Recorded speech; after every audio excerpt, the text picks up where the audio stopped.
Bien, jóvenes, tengan todos muy buenas tardes. Bienvenidos a la Academia CEPREMUNI. En nuestras semanas número 5 vamos a hablar sobre los orígenes, el auge y la destrucción del Tahuantinsuyo, ¿correcto?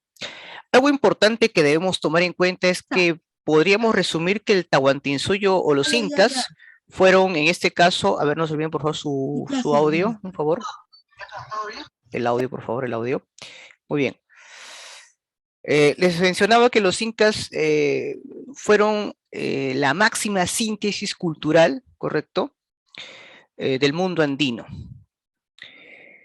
Y bueno, ellos van a nutrir estos aportes culturales, o van a adoptar, perdón, en este caso, distintos aportes culturales de otros pueblos, ¿no?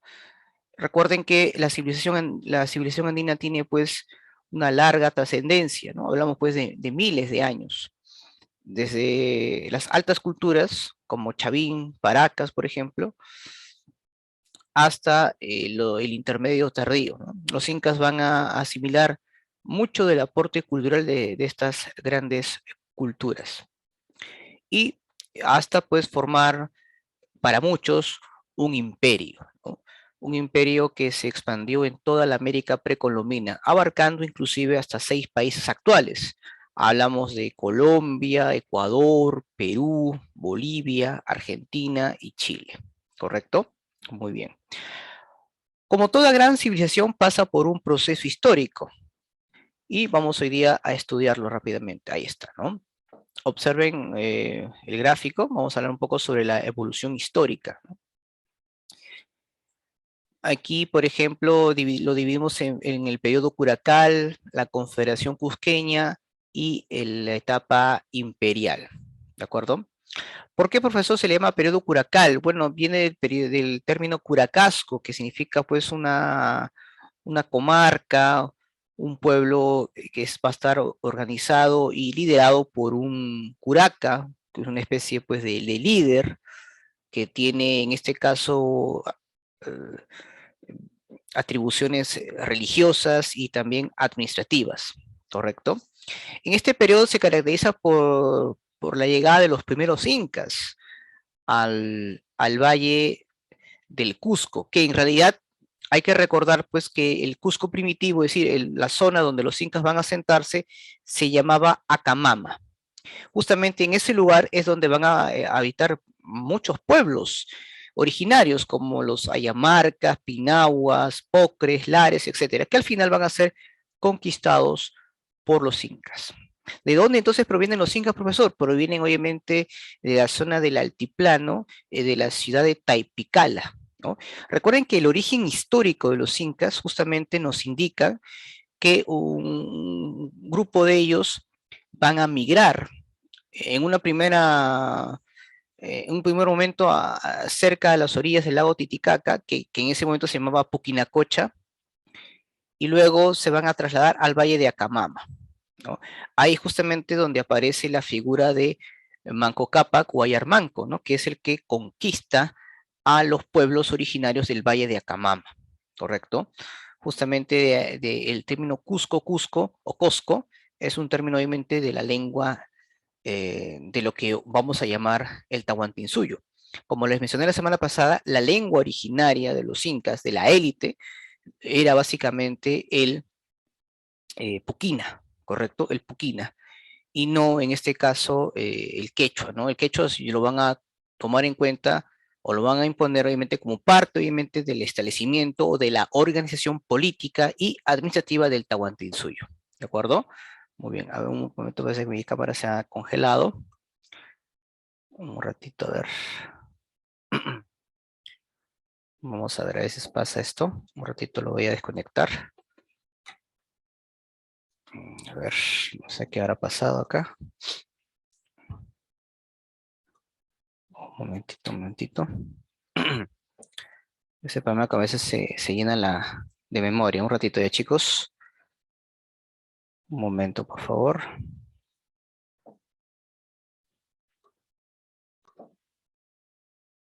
Muy bien. Ahora, repito, los orígenes históricos de los incas nos indican de que ellos provienen de Taipicala, un sector, obviamente, de la clase dirigente se dirige, obviamente, en dos momentos, ¿no? Primero hacia el lago Titicaca y luego hacia el valle de Acamama, donde ahí es donde Manco Cápac es donde toma, obviamente, el mando para poder iniciar la invasión. ¿Y por qué lo hacen? Justamente porque eran tiempos donde se necesitaba, pues, tomar posesión de tierras y de otros recursos debido a las condiciones climáticas y situaciones políticas que pasaban el antiguo Perú en esos tiempos, ¿no? Recuerden que el intermedio tardío se caracteriza por constantes guerras entre los pueblos, ¿de acuerdo? Muy bien. Entonces, en el periodo Curacal, sabemos que llegan los primeros incas a establecerse en este lugar. Les recomiendo el libro de Valdemar Espinosa, justamente llamado Los Incas, donde justamente nos narra, ¿no? Los orígenes históricos de, de la etnia inca, ¿correcto? Ahora, aquí se establece el dominio de los Urin Cusco. Hay que recordar de que según la cosmovisión andina se manejaba lo que es la dualidad. Eso siempre es característico en nuestros pueblos del antiguo Perú. Pero ¿de dónde surge esta dinastía o este linaje, profesor? Bueno, hay que recordar, y eso lo dice Valdemar Espinosa en su libro, de que un sector de los Hanan Taipicala, o perdón, de los Urin Taipicala, que eran los que se encargaban de los rituales, de las ceremonias, van a huir junto con su líder, porque cada dinastía o facción tenía un líder, en este caso el líder era Apotambo, migra hacia el lago Puquinacocha o Titicaca y luego pues se establecen a las cercanías del Cusco, ¿no? Que básicamente en la zona de Pacaritambo. La otra facción, los Hanan Taipicala, solamente van a huir o van a seguir a Apotambo y a su gente, solamente algunos de ellos, ya que la gran mayoría, incluso el líder también de esa etnia había sido, o de esa dinastía, perdón, había sido aniquilado por las invasiones que se habían dado en ese lugar. Entonces, cuando nace Manco Cápac y cuando ya logra tomar el liderazgo, asume justamente ese poder, ¿no? Ese poder por parte de los Urin, de su padre, y también el liderazgo de los Hanan, ¿no? Si los Urin Taipicala se dedicaban a la parte ceremonial, religiosa, ¿a qué se dedicaban los Hanan Taipicala? A la parte política y militar, ¿correcto? Diríamos pues que Manco Cápac sería pues una especie de caudillo, un caudillo que tiene atribuciones tanto militares como religiosas, ¿no? A la cual pues se le conoce con el nombre de Sinchi, ¿no? Sinchi es el curaca que tiene esa función, tanto militar como religiosa, ¿correcto? Entonces ahí es donde pues se establece eh, este linaje, por así decirlo, ¿no? O esta facción. Urin significa abajo, Hanan significa arriba. ¿Por qué, profesor? Porque las residencias, el lugar donde se van a establecer los primeros líderes incas, que bueno, no eran, todavía no tenían esa denominación, ¿no? De Inca como tal, porque Inca significa pues gran señor, si no recuerden que todos ellos, desde Manco Cápac, Sinchirroca, Yoquiyupanqui, todos ellos eran pues sinchis o curacas que eran pues tenían eh, este liderazgo que asumían en esta zona, ¿no? Con la cual pues llamamos el curacasco, ¿de acuerdo? Eso también es algo que no debes olvidarte. ¿Quiénes pertenecen, profesor, a los Urin, que es el sector sacerdotal, que son los que se encargan de esta función? Tenemos a Manco Cápac, Guayarmanco, que es el fundador, ¿no? El fundador legendario del Cusco, Sinchirroca, Yoque Yupanqui, Maita Cápac, Capac Yupanqui, ¿no? Hasta Capac Yupanqui es los Urin. Eh, yo luego te voy a mencionar quiénes van a ser los otros, ¿no? Incas que pertenecen a los Hanan, que van a aparecer en la Confederación Cusqueña. Inca Roca va a ser el primer Inca de la dinastía Hanan, luego le sigue pues Yaurhuaca, Huiracocha, Pachacute, Tupac Inca Yupanqui, y los últimos, ¿no? Huayna Cápac, Huáscar y Atahualpa, ¿no? Inclusive Manco Inca y sus hijos también van a ser de esa dinastía. Ahora voy a explicar cómo es que cambia la dinastía Urim por Hanan, ¿no? ¿En qué condiciones? Ahora vamos a verlo más adelante, ¿correcto? Lo importante pues que Manco Inca y su ejército logran vencer a los pueblos autóctonos que había en ese lugar y luego pues se van a establecer ciertas alianzas, ¿no? Se van a fusionar con los incas, ¿no? Formando pues sin duda un importante curacazgo en esta zona, ¿no? La cual, pues repito, van a llamarlo el Cusco, ¿correcto? Muy bien. En la etapa de la Confederación Cusqueña empiezan a haber cambios significativos, no solamente en el aspecto político, sino también económico y sin duda también, como mencioné, un cambio en cuanto a la forma de gobierno. Hay que recordar que eran tiempos donde era necesario formar alianzas más extensas debido a las luchas constantes que se daban en esos tiempos. Recuerden que las guerras en el mundo andino era básicamente por tierras y agua, ¿no? Y de hecho conseguir pues mano de obra también para los diversos trabajos o actividades que eran necesarios, principalmente en el campo agrícola. Era muy importante obviamente el desarrollo agrícola en esos tiempos. Y es por eso que van a haber pues una serie de alianzas entre pueblos, ¿no? Que es lo que justamente significa la confederación. Por Que hubo ejemplo, esclavos, a ver, un poco el audio, chicos, un favor, por favor. que hubo esclavos, o sea, pero en Inca. Ya cualquier comentario lo hacen por el chat, sí, sí, sí, ¿listo? Muy bien.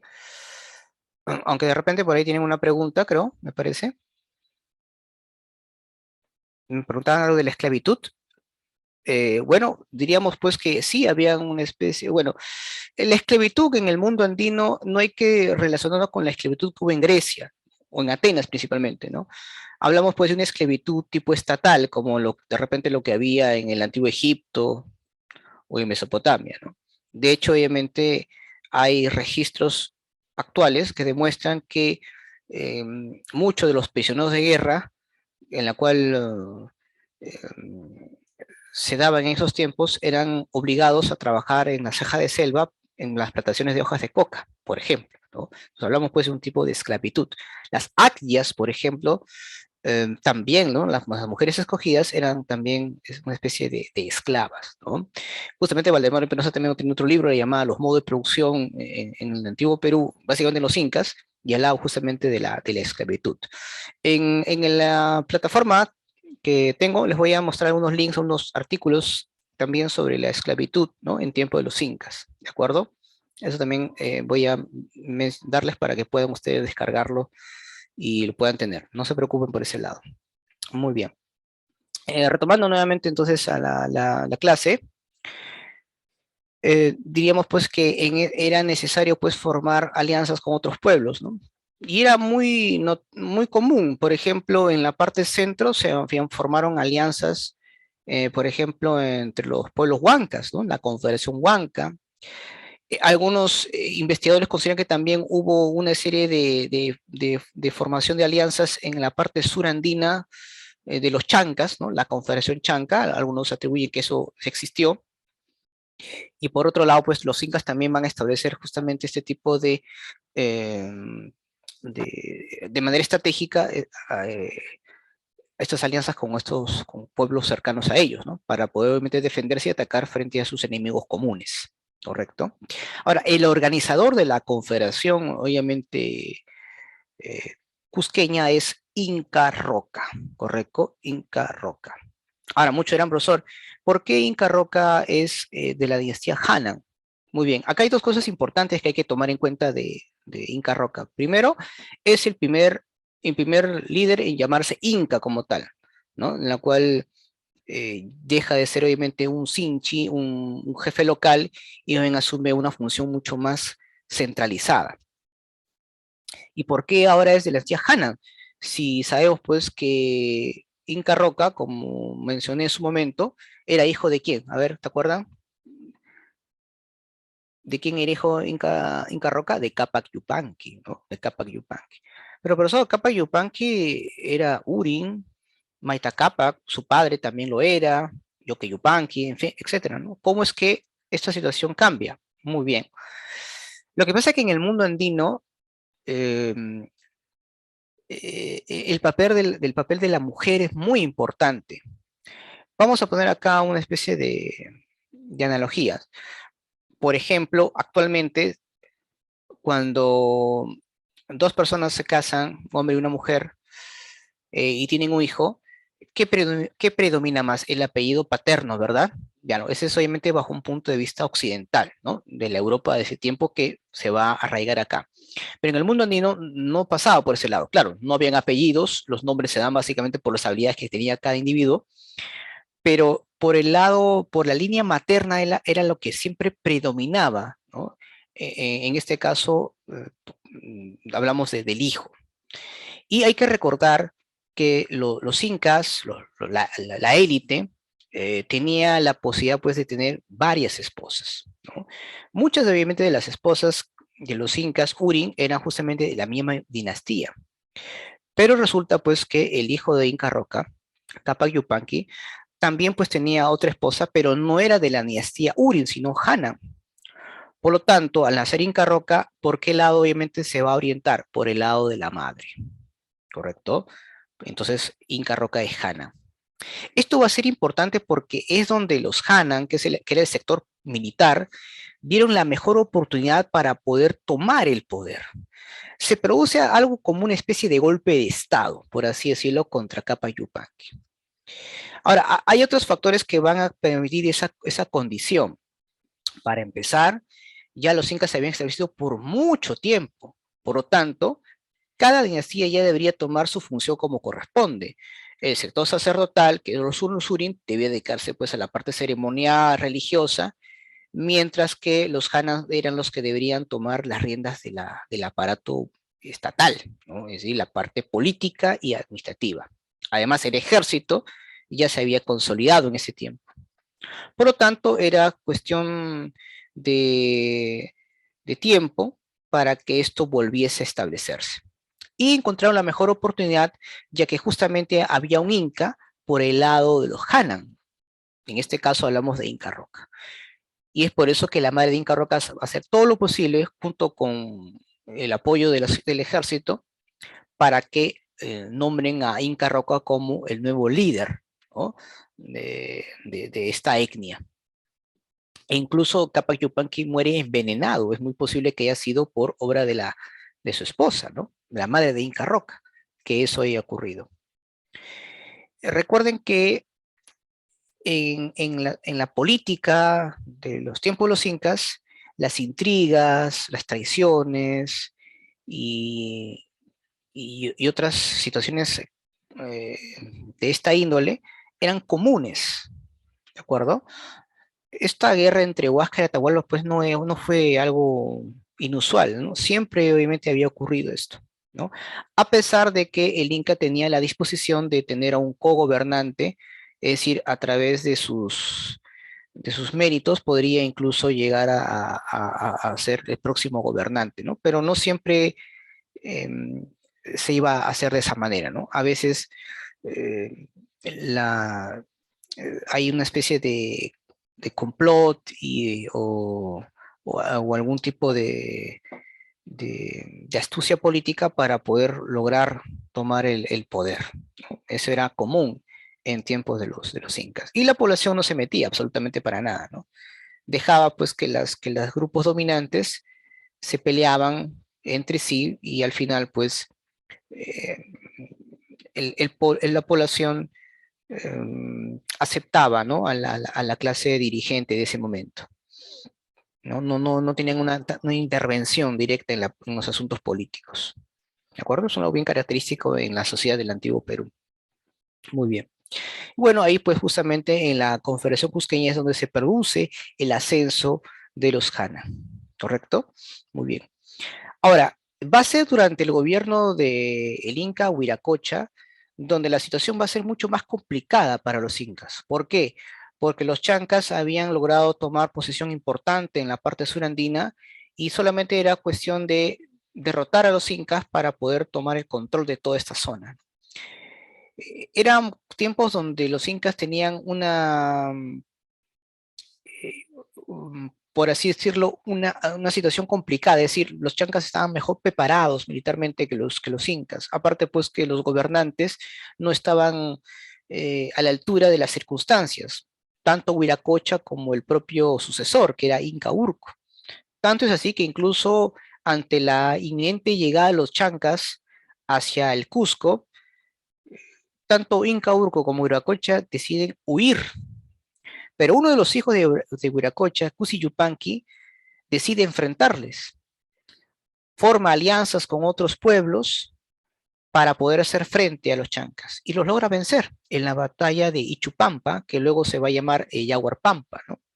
Por los que de repente para los que saben quechua o Rurasimi, Yaguar es sangre, ¿no? Tierra de sangre, ¿no? Yaguarpampa. Y es a partir de ahí donde Cusi Yupanqui toma el control del Estado y empieza su expansión. Ahí estamos siendo testigos pues de la etapa imperial.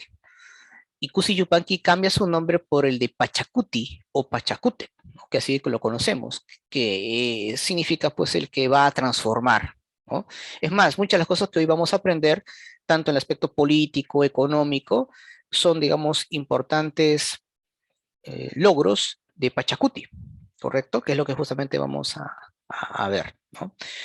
Bueno, tras luego de vencer a los chancas, Pachacuti empieza pues a expandir el imperio, como tú puedes ver ahí en tu pantalla, pero va a ser su hijo, Tupac Yupanqui, que va a realizar pues grandes conquistas, ¿no? Tanto en la parte sur, que por ejemplo en toda la que es la meseta del Collao, como el norte. Ahora bien, en los libros de historia se le atribuye a Huayna Capac como el que logró la mayor expansión territorial. Pero hay que recordar que el mérito de Huayna Capac es mantener los territorios conquistados por su padre, que es Tupac Yupanqui, y además haber logrado ganar ciertos territorios al norte del Tahuantinsuyo, ¿no? Es más, Tupac Yupanqui fue el que divide el imperio en 4 regiones, ¿no? Eh, el Antisuyu, que es la parte de la ceja de selva, el Collasuyo, la parte sur, ¿no? De la meseta del Collao, que es la región más extensa del imperio, el Chinchaisuyo, todo lo que es el norte, donde hay mayor población producto del comercio, ¿de acuerdo? Entonces ahí está, ¿no? El Chinchaisuyo, Antisuyo, Collasuyo. ¿Cuál es el otro? A ver, la otra región, que está esa parte de acá, chicos, a ver quién se acuerda. El Conti, el Conti-Suyo, ¿no? Que es la parte más pequeña, la parte sureste, ¿no? Suroeste, perdón, de lo que es el imperio. Justamente Tahuantinsuyo significa pues 4 regiones, ¿no? Tawa, 4, Suyos, regiones, ¿sí? Muy bien. Entonces, esto es muy, muy importante mencionarlo. Ahora, tras la muerte de Huayna Capac, muy posible que haya sido por víctima de la viruela, porque ya en esos tiempos ya habían llegado los españoles y estaban diseminando pues diversos tipos de enfermedades virales, ¿no?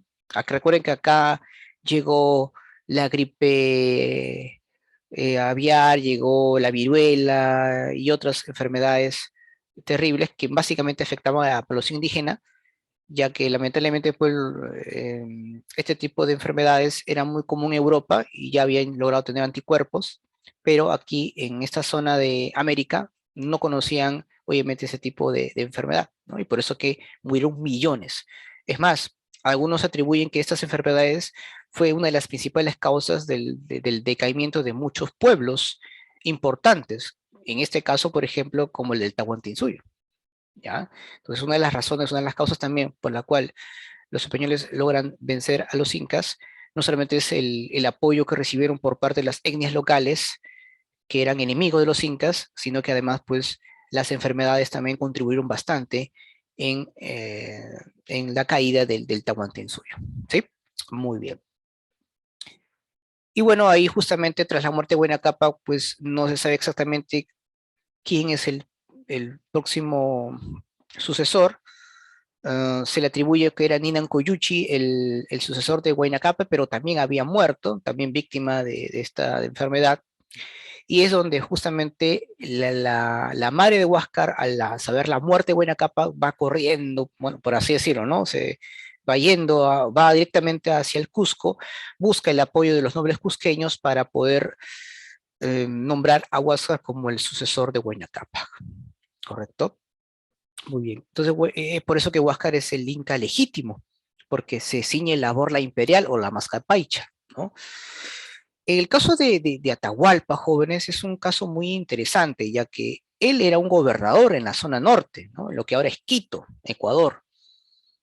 Pero obviamente eh, es persuadido por sus generales y por un sector de la élite provincial enemiga de la nobleza cusqueña para tomar el poder, aprovechando pues que también él era hijo de, de Huayna Cápac.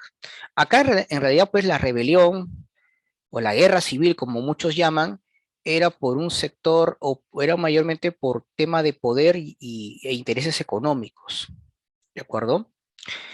Hay varios historiadores que confirman esa información. ¿Y cuál era ahí el interés económico? Huáscar quería hacer importantes reformas que perjudicaban a la nobleza, tanto la nobleza cusqueña como la nobleza provincial. ¿Qué es lo que estaba pasando desde tiempos de Huayna Cápac? La nobleza cusqueña y la nobleza provincial estaban empezando a acumular más tierras, empezaban a tener, digamos, mucho más poder que el propio Estado. Y Huáscar quería hacer esos cambios. En cambio, Atahualpa quería mantener esos privilegios de los sectores poderosos, ¿no? De las más importantes familias que existían en ese tiempo, sobre todo en mente del sector provincial, ¿no? Porque había una enemistad ahí entre la nobleza cusqueña y la nobleza provincial. Ahora voy a explicarles más adelante por qué ese resentimiento o esa pelea entre ambos sectores. Pero esa es una de las razones, ¿correcto? Por la cual se da esta rebelión. Huasca quería hacer reformas, Atahualpa quería mantener el sistema, ¿correcto? Muy bien. Y bueno, ustedes saben que cuando predomina el sistema, predominan los intereses económicos, siempre va a prevalecer, vuelvo a repetir, eh, eh, contra aquellos que quieren hacer cambios importantes, ¿no? Porque de hecho, cuando se perjudica a los sectores dominantes es donde empieza a haber los problemas y la inestabilidad política y también económica, sin duda. Y esta es una de ellas, ¿correcto? Esta es una de ellas. Acá no solamente era tomar el control estatal, sino era mantener el sistema que se estaba ya desarrollando desde mucho tiempo atrás, en la cual las grandes familias estaban siendo beneficiadas por la apropiación de tierras, eh, en desmedro del Estado propio, propiamente dicho. ¿Sí? El gran problema es que Huasca pues, no era muy habilidoso tácticamente ni políticamente. Es más, el propio Antonio del Busto lo cataloga a Huáscar como un hombre con pocas posibilidades de ser un gran estadista y un líder, ¿no? Pero pese a, por ejemplo, esas limitaciones que pudo haber tenido Huáscar, él estaba convencido de que había que hacer cambios importantes en la administración de del Estado Inca, ¿no? Muy bien. Bueno, y justamente pues en estas contradicciones, en estas luchas entre Huasca y Atahualpa, entre las poblaciones enemigas de los incas, y el imperio se divide, los ejércitos también se separan, y es donde justamente los españoles aprovechan esas contradicciones para poder obviamente arremeter contra el imperio, ¿correcto? Muy bien. Entonces, este, digamos, es el proceso histórico que o acabamos de estudiar con respecto al Tahuantinsuyo. Vamos ahora a ver algunos aspectos que tienen que ver, sin duda, con la parte económica, que de hecho una de las cosas que vienen siempre en los exámenes de admisión jóvenes es sin duda el aspecto económico, ¿ya? De hecho, la principal actividad económica, no te voy a resolver, es la agricultura, ¿sí? Repito, los incas no conocieron nada nuevo, todo lo han ido asimilando de otras culturas, lo perfeccionaron y lo adoptaron a sus necesidades, ¿sí? Las técnicas, por ejemplo, que utilizaban muchos de ellos eran los andenes, pero no era algo novedoso de los incas o algo que ellos hayan inventado, ¿no? Esto ya era de otras culturas, como es el caso, por ejemplo, de la cultura Wari, ¿correcto? Muy bien. Ahora, esto es muy importante tomar en cuenta. Entonces, profesor, la principal actividad en tiempo de los incas fue la agricultura. Sí, fue la agricultura, fue la principal actividad económica. Ahí pues construyeron andenes en las laderas de los cerros, ¿no? Justamente para expandir la frontera agrícola y facilitar pues lo que es el riego de sus cultivos, ¿no? E incluso ellos también diversificaron, ¿no?, sus cultivos. Ellos lograron dominar pues los diferentes pisos ecológicos, por ejemplo, ¿no? Algo que también otras culturas ya lo habían hecho anteriormente. Pero sobre cómo era la distribución de las tierras, este es interesante, ¿no? Recuerden que la tierra se dividía en para tres sectores importantes, ¿no? Las tierras del Estado, también llamadas las tierras del Inca, ¿no?, que beneficiaba pues a las familias, a las grandes familias poderosas, principalmente la nobleza cusqueña. Están pues las tierras del Sol, es decir, para el culto, destinadas al sustento del culto, a la otra facción que tomaba el control del Estado, y a las tierras del Ayllu, ¿no?, que se entregaba a la población, ¿correcto? Obviamente las mejores tierras se distribuían entre las panacas, que eran las familias poderosas cusqueñas, y el culto solar, ¿no? En cambio, las tierras menos productivas eran repartidas a la población, ¿ya? Entonces, esto es muy, muy importante. Ahora, profesor, una consulta más. Y estos productos que se sembraban, como la coca, maíz, papa, entre otros, ¿dónde lo albergaban? ¿Dónde eran almacenados? Bueno, ellos tenían pues sus almacenes, llamados, por ejemplo, colcas, que eran grandes almacenes propiedad del Estado. Ahí que se almacenaba armamento, provisiones o alimentos para los ejércitos o a la población que lo solicite, pero que solamente podía ser repartido por el Estado.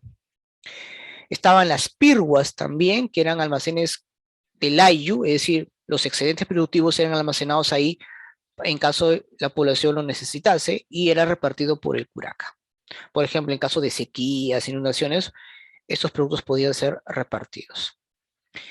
Y por último tenemos a los tambos, que eran pues almacenes y albergues, ¿no?, que estaban ubicados pues en los diferentes caminos para poder abastecer a los ejércitos o funcionarios que lo requiera, pero repito, con la autorización del Estado, ¿no?, o en este caso de la autoridad máxima, que era el Inca. Claro. El Capacñán, por ejemplo, que el Camino Real, ahí se establecían diferentes tambos, ¿no?, para que ahí los ejércitos pudieran descansar, aprovisionarse y continuar con sus viajes, ¿no? Los chasquis también pues podían utilizar estos tambos, por ejemplo, ¿sí? Ahí está, ¿no? Ahora, un dato fundamental, jóvenes, que no debes olvidarte es acerca de los principios económicos. Esto es importantísimo. Profesor, ¿qué son los principios económicos? Bueno, los principios económicos se basan en dos pilares. El principio de reciprocidad, que es la ayuda mutua, ¿no?, el trabajo colaborativo entre los miembros del AYU, y la redistribución, que es el reparto, pues, entre los miembros del AYU, ¿no?, ¿no?, del excedente productivo en la cual el Estado los recauda, ¿no?, y que gracias a ello, por esa entrega de la fuerza de trabajo de la gente, el Inca los recompensa, ¿correcto? Ese es un principio muy importante que incluso hasta el día de hoy se mantiene.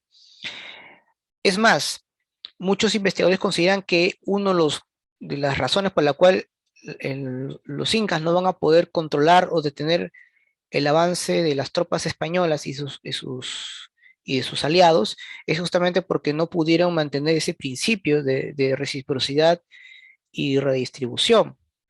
Recuerden que los incas, para poder expandir su imperio o sus dominios, usaban o buscaban el apoyo de otros grupos locales, pero ese apoyo se daba pues a través de uno de esos principios, es decir, el hecho de que me ayudas a expandir esas tierras y yo voy a recompensarte por ese apoyo, ¿no?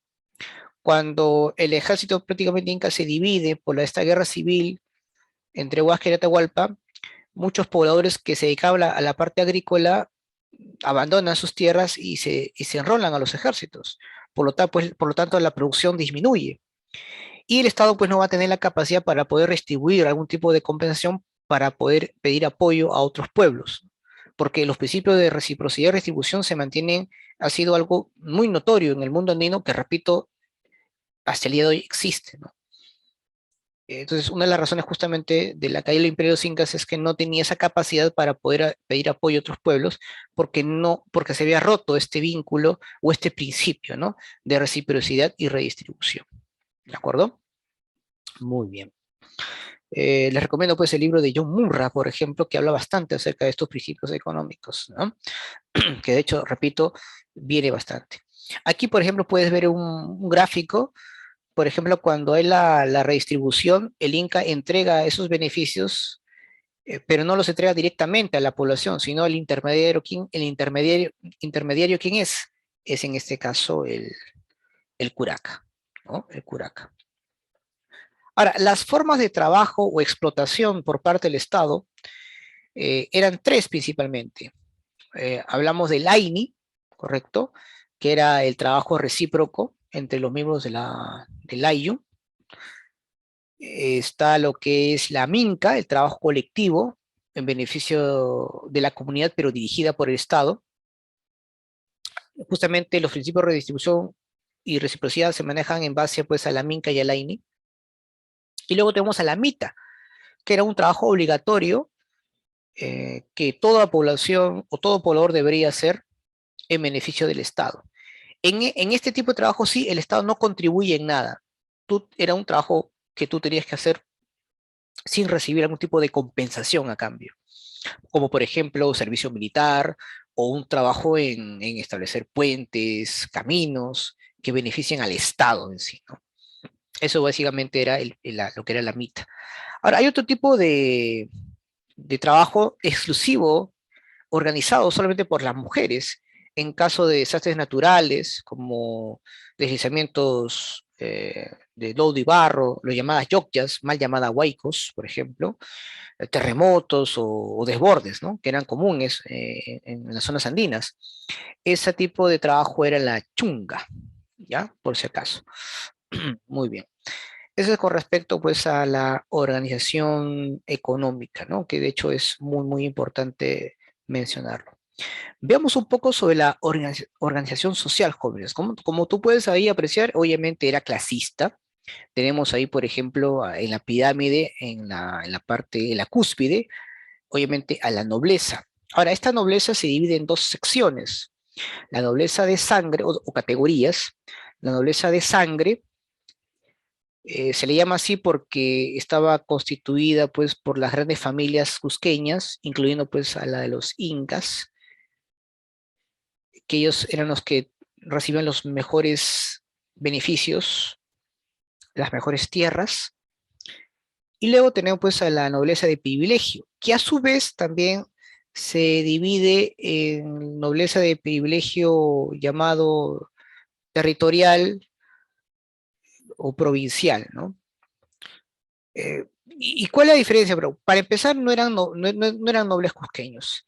Eran personas, por ejemplo, cuando hablamos de nobleza provincial, eran nobles, eran grandes señores, pero de otros pueblos, que por haber sido sometidos pacíficamente por los incas, mantenían sus privilegios, mantenían su posición económica y política, ¿correcto? Pero en ningún caso, pues, podían mezclarse con las familias cusqueñas, estaba prohibido.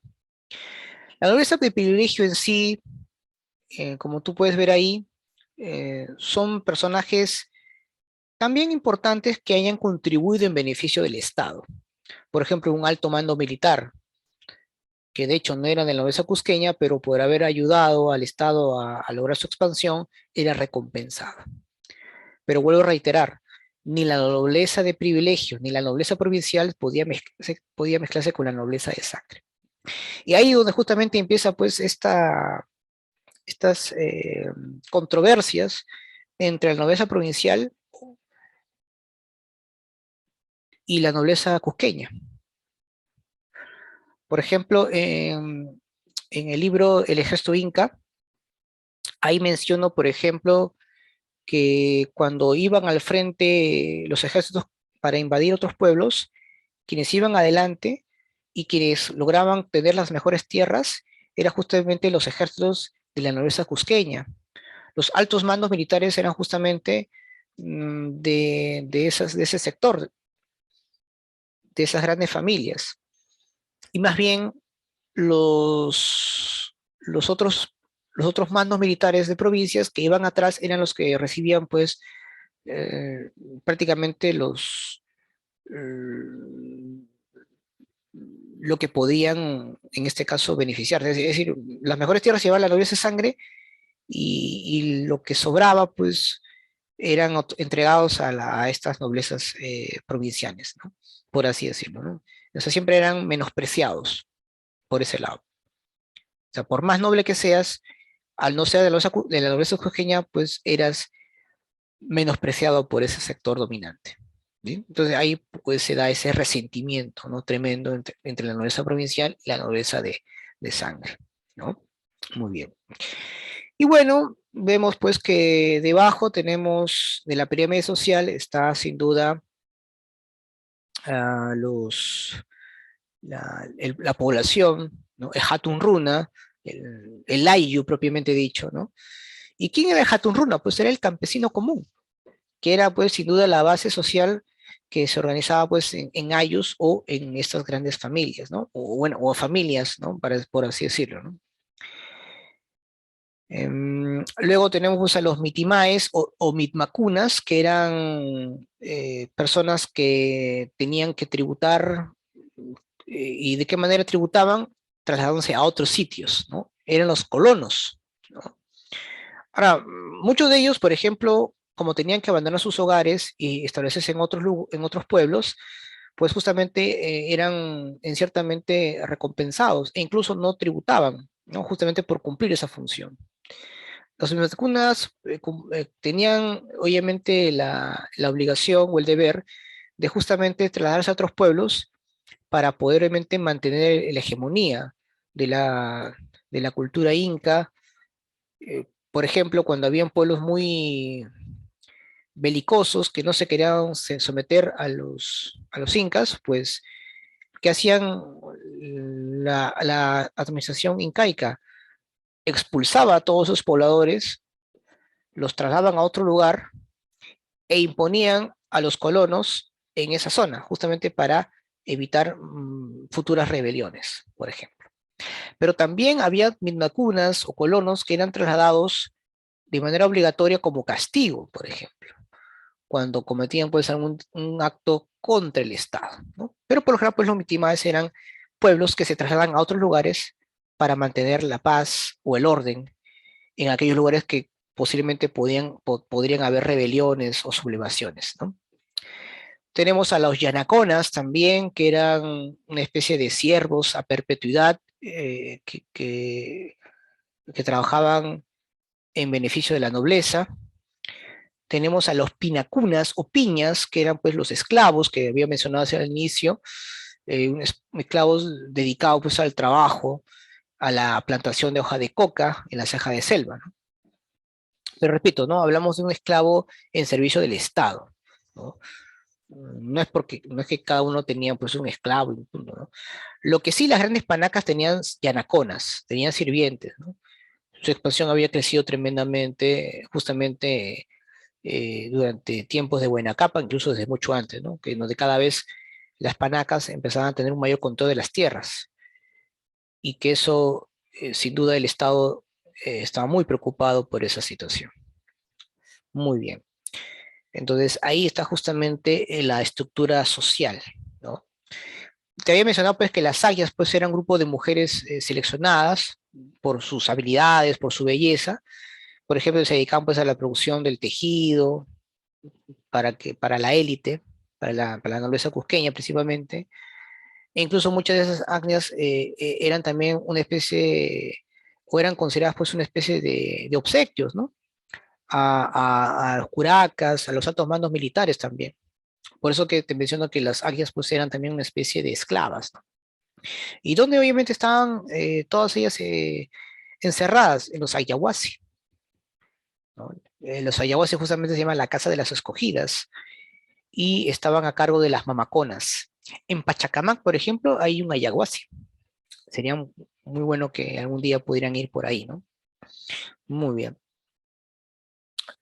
Profesor, hablemos un poco sobre la organización política. Muy bien, vamos a ver acá la organización política. Bueno, a la cabeza pues estaba el Zapa Inca. Esto era importante porque recuerden que había una diarquía, ¿no? Era un Inca militar, Hanan, y un Inca religioso, Urin. pero de los dos pues había uno que debía sobresalir, y ahí justamente el término Sapa Inca, que significa pues el único gran señor, ¿no? Que era la máxima autoridad y que se hacía pues así representar como el hijo del dios Sol, el dios Inti, que es el que van a tratar pues de imponer. El dios Huiracocha prácticamente empieza a perder fuerza y más bien promueven sin duda al dios Inti como la máxima deidad, ¿no? Muy bien. El Willac Humo era pues sin duda el sumo sacerdote,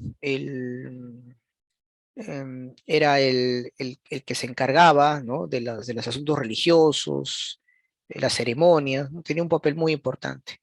Y el Auqui, ¿no? Que era, pues, en este caso, el sucesor, ¿no? del futuro, o futuro Inca en este caso.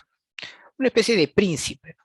Pero que a diferencia de Europa, aquí uno llega a ser Auqui por sus habilidades, por su capacidad, obviamente, de gobernar, ¿no? No solamente por ser el primer hijo o el favorito del Inca, ¿no? No necesariamente, ¿no? Por lo general, pues siempre se buscaba tener al mejor, ¿no? Como futuro gobernante del Tahuantinsuyo. Luego tenemos pues al consejo imperial llamado Camachik, ¿no? Tahuantinsuyo Camachik, o también llamado Suyuyuk Apu, ¿no? Recuerden que había 4 regiones, ¿no? Chinchaysuyo, Contisuyo, Antisuyo y Collasuyo, por lo tanto pues habían 4, en este caso Suyuyuk Apus, ¿no? Que eran los gobernadores pues de cada región del Tahuantinsuyo, y que ellos, repito, formaban un consejo imperial que asesoraban al Zapa Inca. Luego tenemos a los pequeños gobernadores de provincias o guamanís llamados Tocricuc o Apunchic. Atahualpa, por ejemplo, era un Apunchic o Tocricuc, es decir, era un gobernador de la provincia del norte, ¿no? De lo que ahora es Quito. Y luego tenemos pues en este caso, al Tucurricuy, ¿ya? No lo ven ahí, pero el Tucurricuy, por ejemplo, era un fiscalizador, un visitador, un recaudador de tributos. Cuando hablo de tributos me refiero pues a especies, a productos agrícolas, ¿no? Porque recuerden que la moneda en sí pues no existía en el Tahuantinsuyo, ¿no? O al menos no estaba desarrollado, ¿no? Porque recuerden que durante el intermedio tardío ya se manejaban determinados tipos de monedas, ¿no? Achitas de cobre, el espondilus, etcétera. Muy bien. Y bueno, era de hecho el Tucuy Ricuy, llamado el que todo lo ve, era pues sin duda el personaje de mayor confianza del Inca, y que se encargaba pues obviamente de supervisar a cada uno de estos funcionarios. ¿De acuerdo? Muy bien.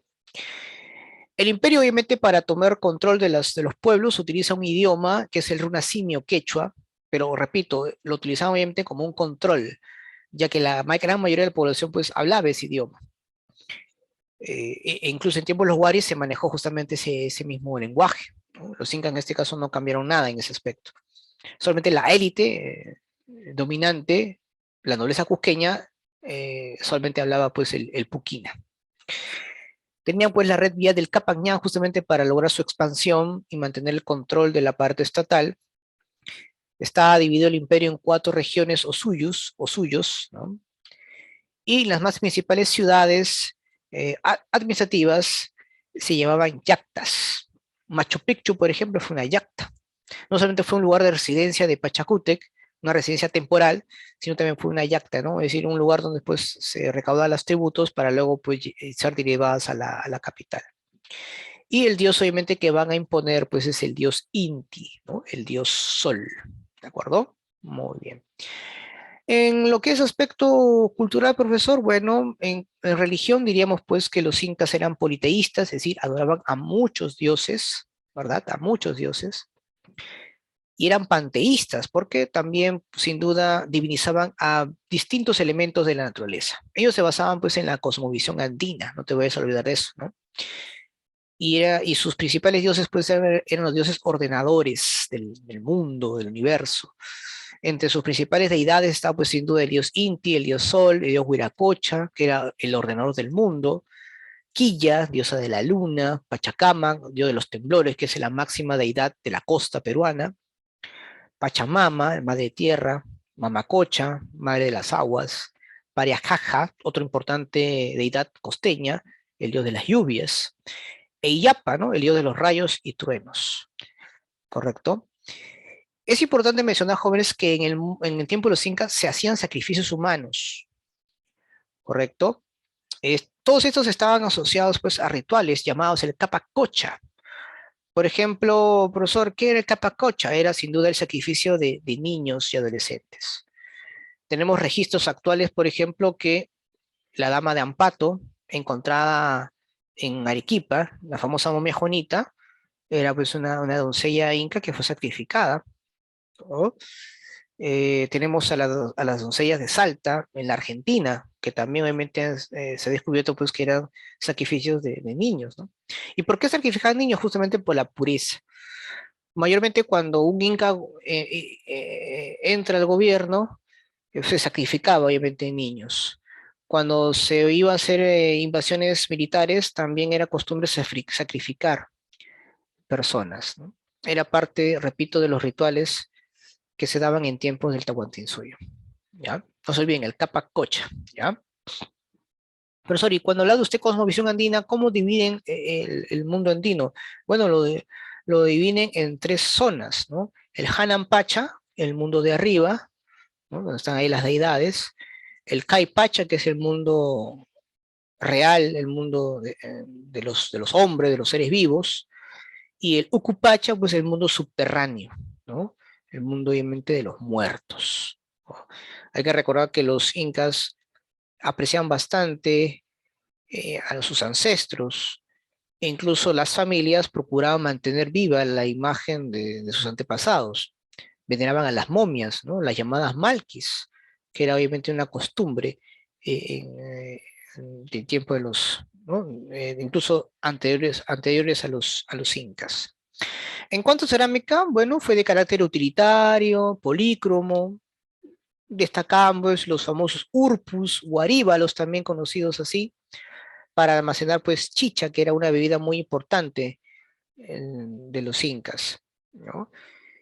Eh, los queros que ellos llegaron a hacer no fue de cerámica, por si acaso, fue de madera o de metal, ¿no? Los queros de cerámica es de estilo tiahuanaco. Los del Tahuantinsuyo hicieron queros, pero de madera o de metal. Destacan también, pues, en textilería dos tipos de tejido. Tenemos al abasca, que era un tejido ordinario que utilizaba la mayoría de la población, y el tejido fino, llamado cumpi, que solamente lo utilizaba la élite, ¿ya? La clase dirigente del Tahuantinsuyo, ¿no? La panaca real, ¿sí? En cuanto a orfebrería, digamos que estaba destinada principalmente al culto solar, que era solamente usado por la nobleza, y de hecho se nota ahí claramente que ellos copiaron muchas de las técnicas de los chimúes, ¿no? Que eran los mejores orfebres del antiguo Perú. En cuanto a arquitectura, bueno, digamos pues que su principal manifestación cultural de la civilización inca fue sin duda el tallado de piedra, ¿no? Porque ahí recordamos porque se caracterizó por su solidez, por su simetría. Ahí tenemos pues Sacsayhuamán, tenemos Machu Picchu, tenemos en este caso también la piedra de los 12 ángulos, Pisac, entre otros, ¿no? Lo interesante es que la arquitectura inca se caracteriza justamente por tener ventanas o puertas de manera trapezoidal. Si tú ves obviamente un monumento que tiene esa característica, definitivamente es estilo inca. Y bueno, las construcciones se dieron se inspiraron en lo civil, en lo religioso y militar, sin duda, ¿correcto? Machu Picchu, por ejemplo, es sin duda una arquitectura civil. En el caso de Sacsayhuamán, diríamos pues que se utilizó también como un centro ceremonial, pero también como una fortaleza, ¿no? Por las enormes piedras que ahí se habían erigido, ¿correcto? Entonces, de hecho, habrá sido pues también, cumplió pues una función tanto religiosa como militar, ¿no? Muy bien, ¿no? El templo del Coricancha, por ejemplo, lo que ahora está la iglesia de Santo Domingo, eso también pues sin duda fue una estructura importante, que fue obviamente destruida por los españoles, ¿no? Era un templo dedicado al dios Sol, ¿ya? Se dice pues que ese templo estaba cubierto completamente de láminas de oro, Incluso habían estatuillas o imágenes de oro a escala real de animales que cuando llegaron los españoles se llevaron completamente todo lo que había ahí, ¿no? Fue un saqueo inimaginable. Muy bien. Para terminar, chicos, en esta primera parte vamos a hablar un poco acerca de las contradicciones, ¿no? Aquí he colocado acá un pequeño cuadro para que más o menos veamos cómo es que el Tahuantinsuyo empezó pues a tener esas contradicciones. Empecemos primero esta lucha que hay entre la nobleza cusqueña propiamente dicha, ¿no? Los Hanan por un lado y los Hurin por otro. Este es muy interesante, perdón. A ver, mayormente la nobleza cusqueña en tiempos de Huáscar y Atahualpa tenían un mayor poder la nobleza cusqueña Hanan. Es más, un importante sector de la nobleza lo nombra Inca a Huáscar. El problema es que cuando Huáscar empieza pues a realizar las reformas e incluso tomar medidas drásticas con algunas familias poderosas de la Panaca Real, pues empezaron a cuestionar su mandato. Ya no lo querían más en el poder. Es por eso que Huáscar va a empezar a tener contacto con los Urin Cusco, que era pues el otro sector que había sido desplazado del poder desde tiempos de Inca Roca. Muchos dirán, profesor, ¿y por qué Huáscar va a tomar esa decisión? Porque si tú no te albergas o no te apoyas en uno de los sectores poderosos, simplemente tu mandato no tiene futuro. Huáscar apostó por mantener, eh, por protegerse por este sector que, repito, ambicionaba pues volver al poder, ¿no? Entonces era la única opción que tenía Huáscar. Entonces ahí vemos pues sin duda dentro de la nobleza cusqueña una, una división, ¿no? Por otro lado, una lucha, una controversia entre la nobleza cusqueña, o sea, Hanan y Urin, contra la nobleza provincial. Recuerden que lo que mencioné, que ya desde mucho tiempo atrás había una discusión, controversias entre la nobleza provincial y la nobleza de la metrópoli, ¿no? Las panacas, la nobleza cusqueña, que siempre menospreciaban a los nobles provinciales. Y por otro lado tenemos una contradicción entre el propio Estado inca contra los pueblos sometidos, que habían sido conquistados mayormente por la violencia, ¿no? Los incas eran muy crueles al momento de tomar posesión de pueblos que se habían negado a someterse de manera pacífica. Los huancas, por ejemplo, recuerdan bastante ese tipo de situación donde prácticamente sus pueblos habían sido arrasados, aniquilados completamente por los ejércitos del Tahuantinsuyo, ¿no? Entonces, el Estado inca, fraccionado, dividido, va a tener pues que hacer frente a levantamientos de pueblos que claramente eran enemigos de los incas, ¿no? Como los huancas, los chachapoyas, los cañaris. Y ellos son justamente los que van a apoyar a los españoles para podermente acabar, ¿no? Con el imperio. Ahora, este es un dato importante. Tú te preguntarás, profesor, entonces, dentro de las panacas crujeñas también había divisionismo, claro, porque recuerda que Manco Inca, que era pues de la dinastía Hanan, hijo o uno de los tantos hijos de Huayna Cápac, apoya pues a los españoles y es el que los lleva al Cusco. ¿Se dan cuenta?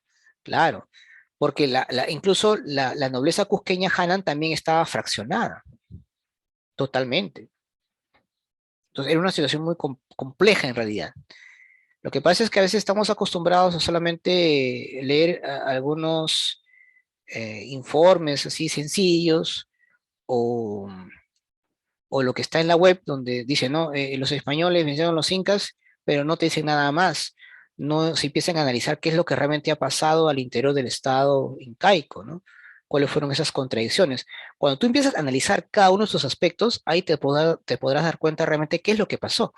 Cómo es que un imperio pues cae a manos de un puñado de españoles. Entonces, esto suma básicamente las contradicciones internas y las enfermedades que trajeron los españoles. Esos factores fueron determinantes. No fueron las armas, no fueron, digamos, las tácticas o estrategias de guerra de los españoles o por la providencia divina, no.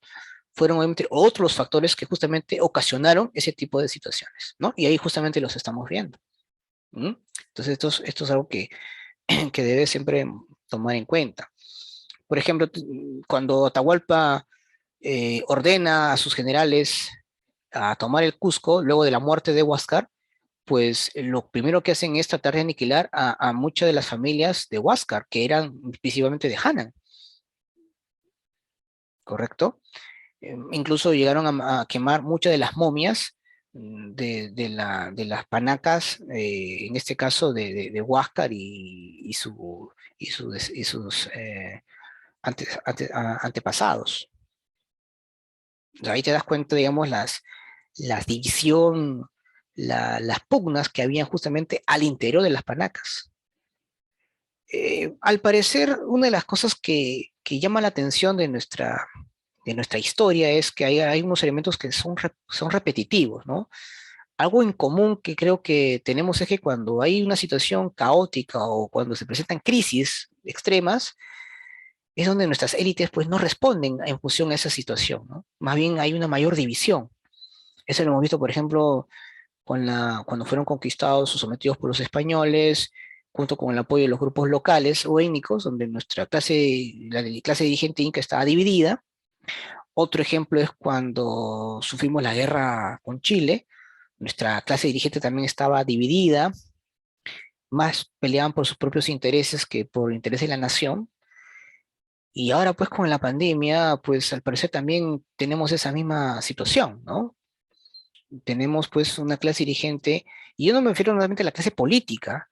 Acá la gente mucho cree que son la clase política las que toman las riendas, pero, o la decisión final, y no, yo hablo de la élite poderosa que maneja la economía de la nación, que utiliza a los políticos justamente en función a sus intereses, ¿no? Entonces ahí justamente vemos es un grave problema, ¿no? Como lo dijo una vez Basadre, ¿no? Tenemos una clase dominante, pero no tenemos una clase dirigente. Ese es el gran problema del país. Muy bien, chicos. Hasta aquí el tema de lo que es el Tahuantinsuyo. Una pequeña pausa y luego hablaremos de historia universal. Vamos a hablar sobre las invasiones bárbaras, los reinos bárbaros y lo del imperio carolingio. ¿Ya? Entonces una pausa de 5 minutos y continuamos.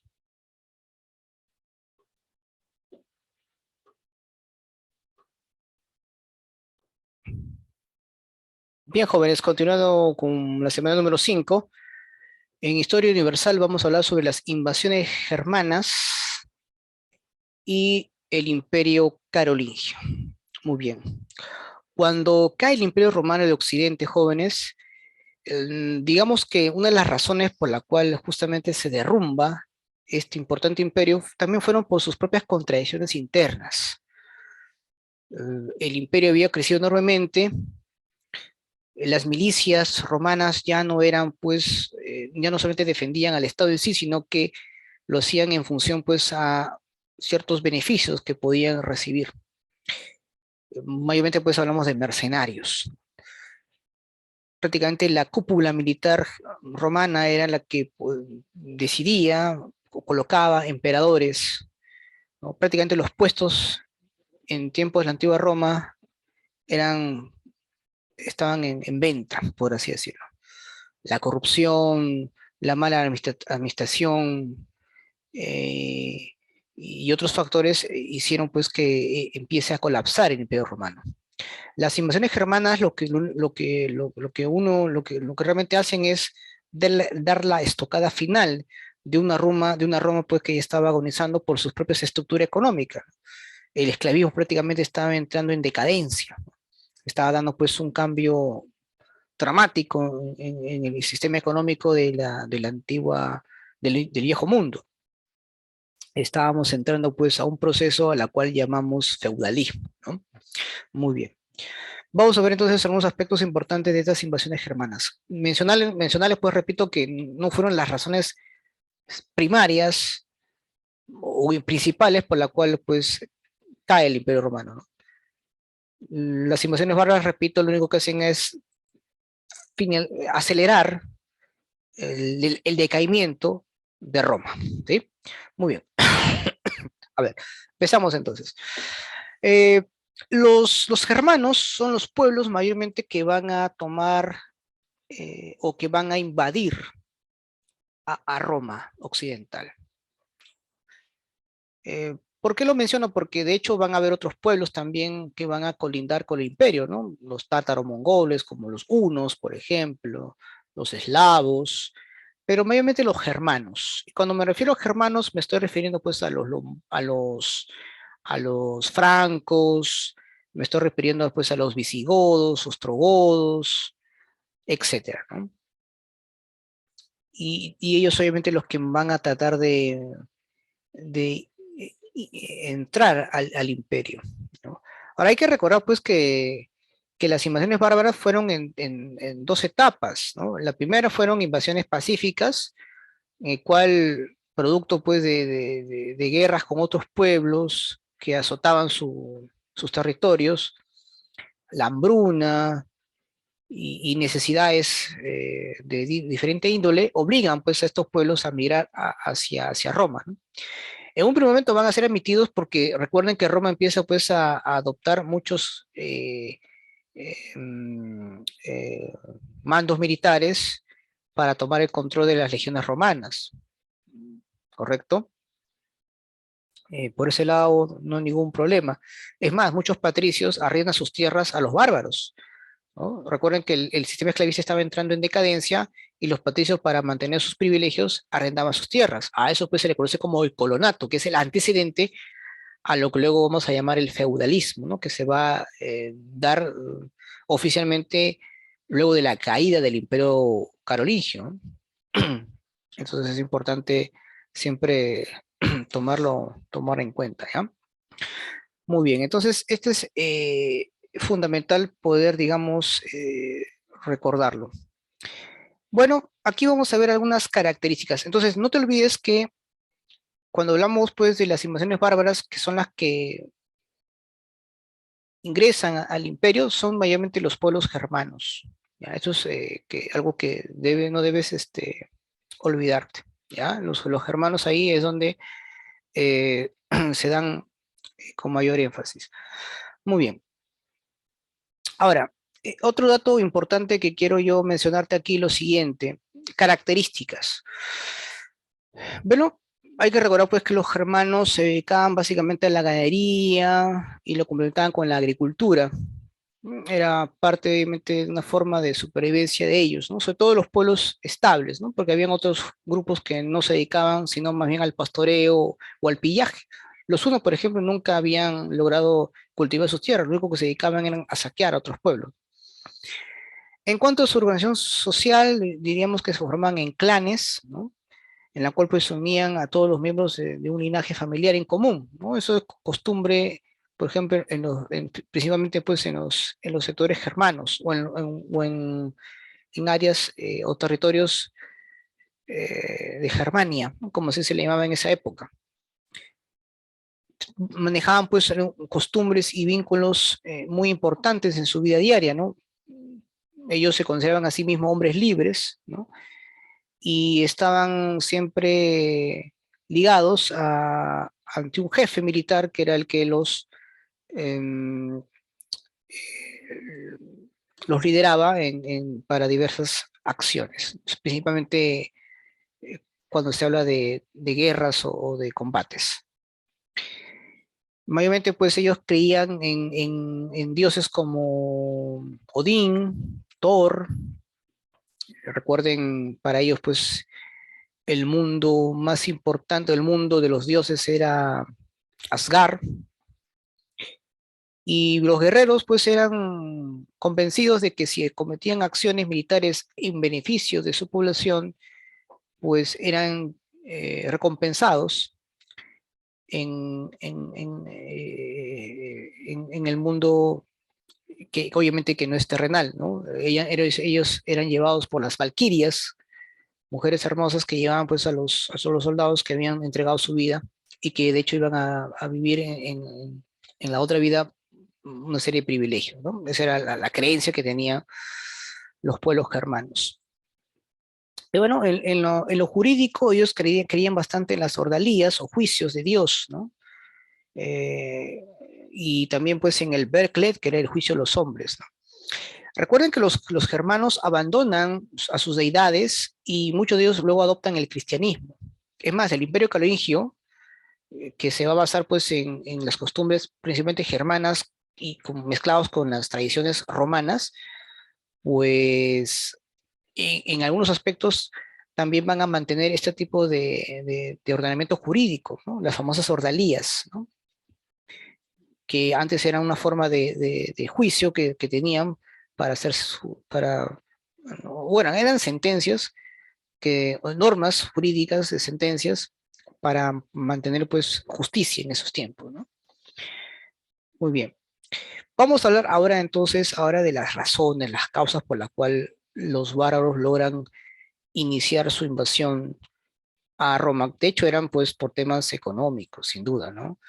Los germanos, debido pues a los cambios climáticos que se daban en ese tiempo, las invasiones por parte de otros pueblos como los hunos, por ejemplo, o los tártaros mongoles, deciden pues buscar nuevas tierras para poder alimentarse de ellas, ¿no?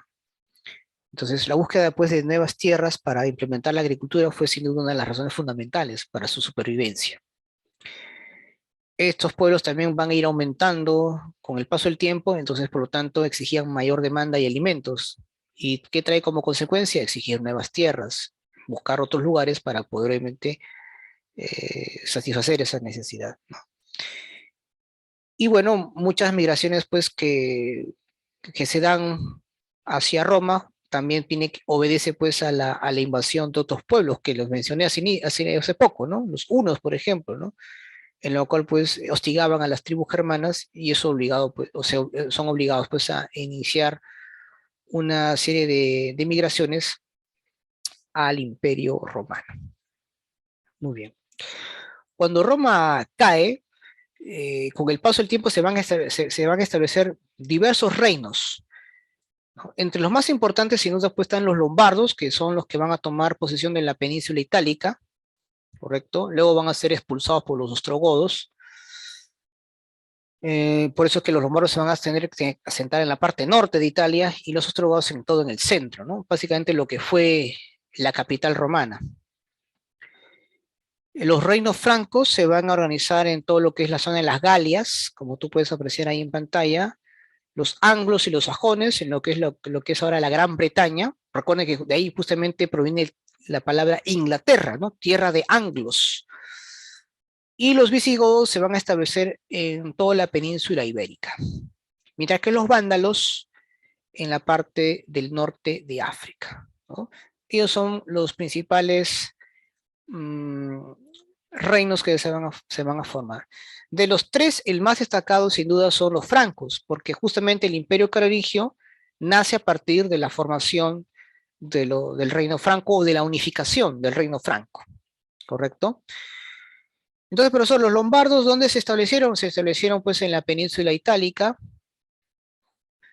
aprovechando pues las luchas entre los ostrogodos y los bizantinos, que era pues el otro imperio que había logrado sobrevivir, ¿no? El imperio romano de Oriente. Controla pues toda la parte del norte de Italia y que justamente van a ser uno de los principales enemigos del imperio carolingio tiempo después. He ahí pues, por ejemplo, donde el Papa solicita el apoyo de los francos, ellos lo apoyan y es por eso que Roma, que todavía está bajo control del cristianismo, de la Iglesia Católica, pues va a sobrevivir, ¿no? Gracias justamente al apoyo que va a recibir pues, de los francos.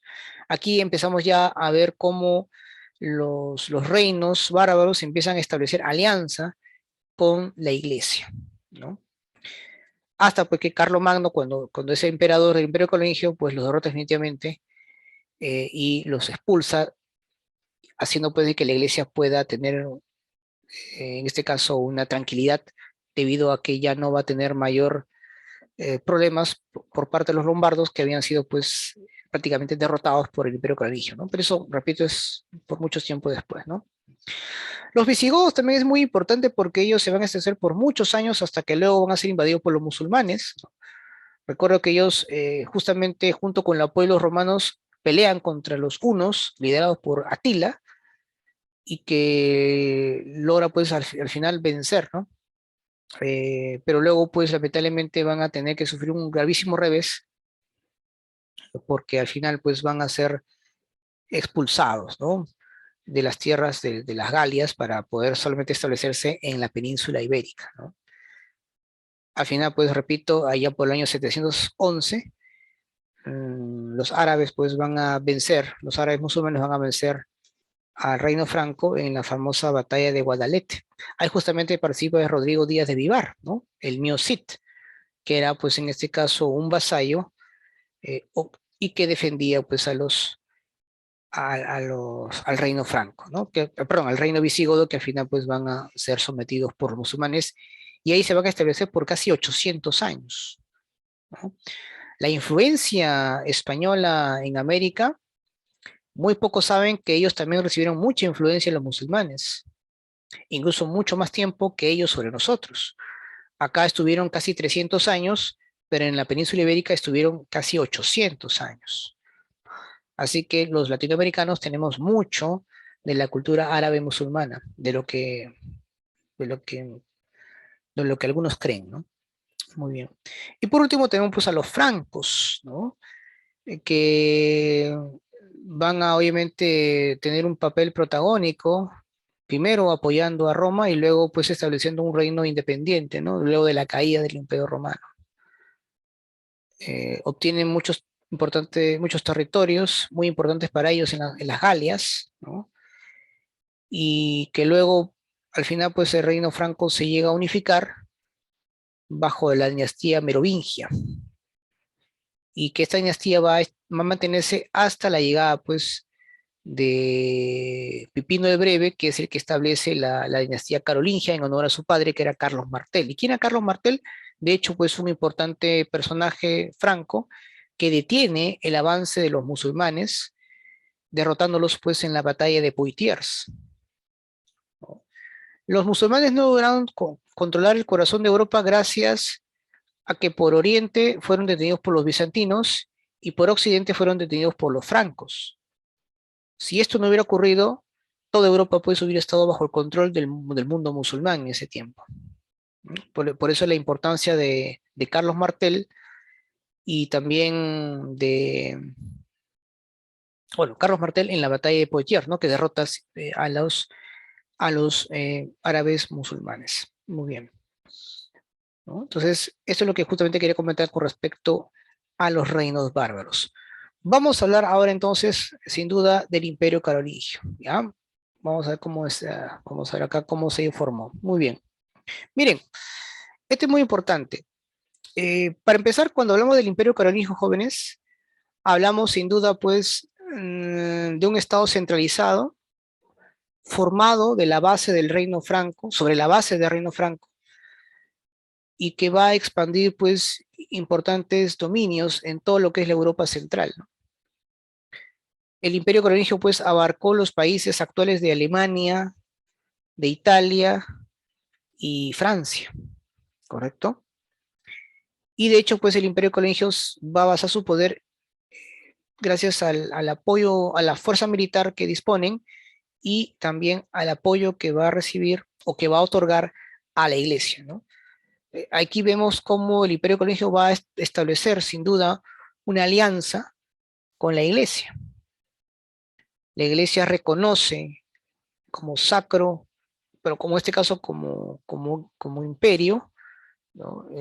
Primero a Pipino de Breve y luego a Carlomagno, y a su vez pues Carlomagno va a defender a la iglesia de sus enemigos, ¿no? ¿Cómo es, profesor, se estableció el Imperio Carolingio? Bueno, vamos a ver acá un poco sus orígenes, ¿no? A ver, el reino franco se unifica, ¿no? ¿Y quién lo unifica? Clodoveo, ¿no? Clodoveo va a ser pues uno de los primeros reyes francos en bautizarse cristiano, Y él funda pues la dinastía merovingia, en honor pues a Meroveo, uno de los más importantes reyes francos, ¿no? Que de hecho fue fundamental para la evolución o para el crecimiento del reino franco. Entonces Clodoveo es el que unifica el reino franco y funda pues la dinastía merovingia, ¿no? Muy bien. No te voy a olvidar. Entonces Clodoveo es el fundador de la dinastía merovingia, ¿ya? En honor pues a Meroveo, ¿no? El rey franco que dio su nombre a esta dinastía. Muy bien. Ahora, profesor, ¿por qué se le conocen a los merovingios como reyes holgazanes? Lo que pasa es que eran monarcas mayormente pues con poca capacidad para gobernar. Más bien ellos delegaban o responsabilizaban a su gobierno, es decir, les daba la facilidad de que sean sus mayordomos que administren el gobierno o el reino franco. Pero ¿quiénes eran los mayordomos, profesor? Bueno, los mayordomos eran pues eh, una especie de primer ministro, ¿no? Es decir, tenían la facultad de administrar o gestionar el reino, ¿no? Ese era el poder que tenían los mayordomos, ¿de acuerdo? Justamente uno de los más importantes mayordomos, pues, era Carlos Martel, ¿no? Era el más destacado, en la cual, pues, en el año 732 derrota a los árabes musulmanes en la batalla de Poitiers. Por eso que va a conseguir, pues, un importante protagonismo en ese tiempo. Ahora bien, su hijo, Pipino el Breve, lo llaman así porque era bajo de estatura, va a derrocar al último rey holgazán de la dinastía merovingia. ¿Quién era ese rey, profesor? Childerico III, ¿no? En la cual, pues, repito, Pipino el Breve pone fin a la dinastía merovingia, ¿ya? Es más, para poder legitimar su poder, obtuvo pues el apoyo del Papa. ¿Y cuál fue esa, y en qué consistió ese apoyo? En una negociación, ¿no? El Papa reconoce a Pipino el Breve como nuevo rey de los francos, en la cual pues funda la dinastía carolingia en honor a su padre, Carlos Martel, y a cambio le entrega importantes territorios al papado, como Rávena, Perugia y Roma propiamente dicho. ¿Y cómo así, profesor? Bueno, Pipino el Breve con su ejército logra derrotar a los lombardos y le entrega pues esos territorios a la Iglesia Católica. Bien. Y ahí es donde pues se forman los estados papales, ¿correcto? Actualmente pues la Iglesia Católica solamente tiene un estado papal, ¿correcto? ¿Cómo se llama ese estado? El Vaticano, ¿no? El Vaticano. Y eso se le entregó, si no me recuerdo, Benito Mussolini, ¿ah? ¿No? Ahí el duce va a hacer una negociación con la iglesia. Eso es dentro de la Segunda Guerra Mundial, recuerden eso, ¿no? A través del Tratado de Letrán, donde le entrega pues Roma a perpetuidad, ¿no? O el Vaticano a perpetuidad a la Iglesia Católica. Muy bien. Carlomagno, que es el hijo de Pipino, es el fundador del Imperio Carolingio. Esto no te debes olvidar, ¿eh? Por si acaso. Si en el examen te preguntan quién fue el fundador de la dinastía carolingio, tú vas a responder Pipino el Breve. Pero si te dicen el fundador es del Imperio Carolingio, de hecho tú vas a tener que responder que es Carlomagno, ¿no? Y bueno, él intenta pues restablecer el Imperio Romano, ¿no? De Occidente. Va a utilizar pues mucho de la estructura jurídica romana, pero también va a adoptar algunos elementos culturales propias de la cultura germana. Y bueno, él va a ser coronado pues en la Basílica de San Pedro en el año 800 por el Papa León III, ¿no? Ahí pues oficialmente nace el Imperio Carolingio, ¿no? En el año 800, ¿de acuerdo? Muy bien. Profesor, ¿qué importante o qué otros aspectos importantes podemos conocer del Imperio Carolingio? Bueno, la capital se va a dar, se va a hacer, va a estar en Aquisgrán, que actualmente pertenece a Alemania. Entonces, una de las características, repito, de Carlos Magno es tratar de restablecer, ¿no? Lo que fue el extinto Imperio Romano de Occidente. va a luchar contra los lombardos para proteger a la iglesia, porque recuerden que la iglesia con Pipino de Breve obtuvo los estados papales. Y bueno, Carlomagno va a desarrollar pues una serie de enfrentamientos militares para asegurar pues sus fronteras, ¿no? Claro que también va a tener pues derrotas trascendentales, ¿no? Una de ellas, por ejemplo, es cuando va a tratar de derrotar a algunos pueblos de la península ibérica. Por ejemplo, en la batalla de Roncesvalles, en el año 778 va a sufrir una dura derrota, y es por eso que a partir de ahí pues, van a establecer pues, una frontera, una marca fronteriza, ¿no? A la cual van a llamar la marca hispánica. Las marcas, que ahora vamos a ver más adelante, son una especie, pues repito, de zonas fronterizas, ¿no? En la cual van a limitar el territorio del imperio para poder, en este caso, eh, dividir o establecer fronteras limítrofes, ¿no? Entre los demás pueblos y el imperio carolingio. Muy bien, muy bien, muy bien. Ahora, para poder mejorar su administración, o su imperio, perdón, va a establecer o va a dividir el territorio en condados, marcas y ducados. Profesor, ¿qué es un condado? Son provincias interiores del imperio que va a estar a cargo de un conde, que de hecho va a tener atribuciones políticas y administrativas. Un ducado vendría a ser pues un conjunto de condados, ¿no? Que va a estar a cargo de un duque, ¿correcto? Que de hecho puede ser que tiene mayor jerarquía, ¿no? En la administración política del Imperio Carolingio. Las marcas son provincias casi del mismo nivel que los condados, pero son provincias fronterizas militarizadas y que van a estar dirigidas por un marqués. Es decir, profesor, estos pueblos están altamente, son, digamos, lugares donde mayormente va a estar concentrado la milicia, claro. Van a haber pues torres, puestos de vigilancia, en fin, porque son obviamente, repito, provincias fronterizas que van a defender la soberanía o en este caso van a defender al imperio, ¿no? Frente a sus potenciales enemigos.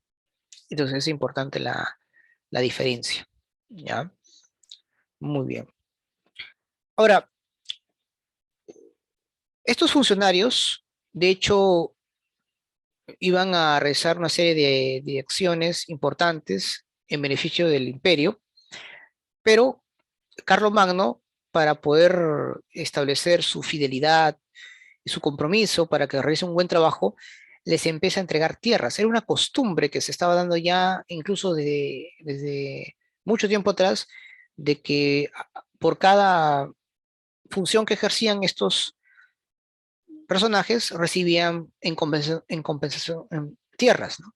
Que una vez que cumpliesen su cargo, estas tierras pues deberían ser devueltas al Estado, ¿no?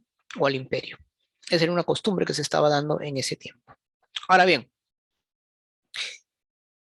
para poder mantener y vigilar a estos funcionarios y evitar algún tipo de acto contra el imperio, rebelión, corrupción, entre otras cosas, va a establecer a los missi dominici, que eran una pareja de inspectores, uno laico y otro eclesiástico, justamente para recorrer todo el imperio y poder fiscalizar a los condes, a los marqueses y a los duques. Ahora, estos missi dominici eran muy contradictorios entre sí, es decir, eran de posiciones ideológicas opuestas. Muchos dirán, profesor, ¿y por qué Carlomagno va a confiar en dos inspectores que piensan distinto? Justamente para que cuando realicen estas visitas, cuando realicen estas observaciones, bueno, visitas a estos lugares y supervisar a los funcionarios, pues tengan posturas imparciales, por así decirlo, ¿no? Que cada uno obviamente tenga una versión de lo que ha visto, de lo que ha analizado. Eso es lo que obviamente buscaba Carlomagno, ¿no? Poder conocer las opiniones distintas de estos visitantes o estos visitadores que van a cumplir un papel fundamental en la administración del Imperio Carolingio, ¿no? No olviden los Missi Dominici, ¿ya? Carlomagno también establece escuelas, tanto para la nobleza, para la población, como también para los sacerdotes.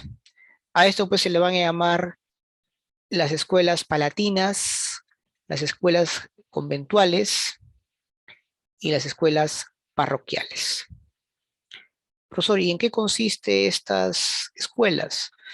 Bueno, este impulso de la educación tiene algunos objetivos, ¿no? Cada uno va a tener una función específica. Por ejemplo, las escuelas palatinas eran para educar a los hijos de la nobleza. Aquí pues iban a formar a los futuros funcionarios imperiales. En las escuelas conventuales era para formar sacerdotes, ¿no? Ahí se formaba pues a los miembros del clero. Y se llama pues conventuales porque justamente el lugar donde se van a establecer estos sacerdotes eran pues en los monasterios y en las iglesias y en las catedrales, ¿no? Que ese era el lugar donde iban a establecerse estos funcionarios del clero. Y ellos se educaban pues bajo las 7 artes liberales establecidos pues por Alcuino de York, en la cual van a ser divididas en trivium y quadrivium. ¿Por qué trivium? Porque ahí van a ver 3 asignaturas que se van a enseñar: gramática, retórica y dialéctica. El quadrivium, por ejemplo, se enseñaba astronomía, aritmética, geometría y música. Y por último tenemos a las escuelas parroquiales, que eran obviamente para la población. Ah, profesor, ¿también les enseñaban las artes liberales? No, ahí estaban prohibidos de aprender esas asignaturas. Lo único, por ejemplo, que se les enseñaba era mayormente catecismo y operaciones matemáticas básicas. Y por ahí también alfabetizarlos, pero en menor medida porque hay que recordar que la élite básicamente utilizaba como idioma principal el latín. La población, por ejemplo, no se les enseñaba a usar el latín o a manejar el latín. Por lo tanto, todo lo que eran conocimientos, arte y ciencia solamente era exclusivo para los sectores poderosos. La gran mayoría de la población estaba impedida de poder conocer esos tipos de asignaturas, ¿no? Como acabo de mencionar. Era mejor pues tenerlos en la ignorancia y así pues manipularlos a través pues de las prédicas de la iglesia. ¿Ya? Muy bien. ¿Cómo es que, profesor, cae el imperio carolingio? Ah, ya, voy a mencionar un poco acerca de algunas leyes. Estas leyes, por ejemplo, llamadas leyes capitulares, ¿no? Eran sin duda algo que habían acogido del Imperio Romano y también de algún ordenamiento jurídico de los pueblos germanos, como es el caso de las ordalías, por ejemplo, ¿no? Estas leyes capitulares, pues, repito, obedecían pues a situaciones de establecer justicia en la población, ¿no? La Asamblea de Mayo eran lugares o un centro donde 1 o 2 veces al año se reunían para poder hacer algún tipo de debates con respecto a normas o leyes que eran importantes para el imperio, ¿no? De hecho, ahí obviamente los que tenían un mayor peso o trascendencia eran pues los grupos de poder, sin duda, ¿no? Las ordalías obedecen pues a juicios para poder obviamente obligar a la persona que se está enjuiciando a que diga la verdad, ¿no? Normalmente las ordalías son castigos corporales.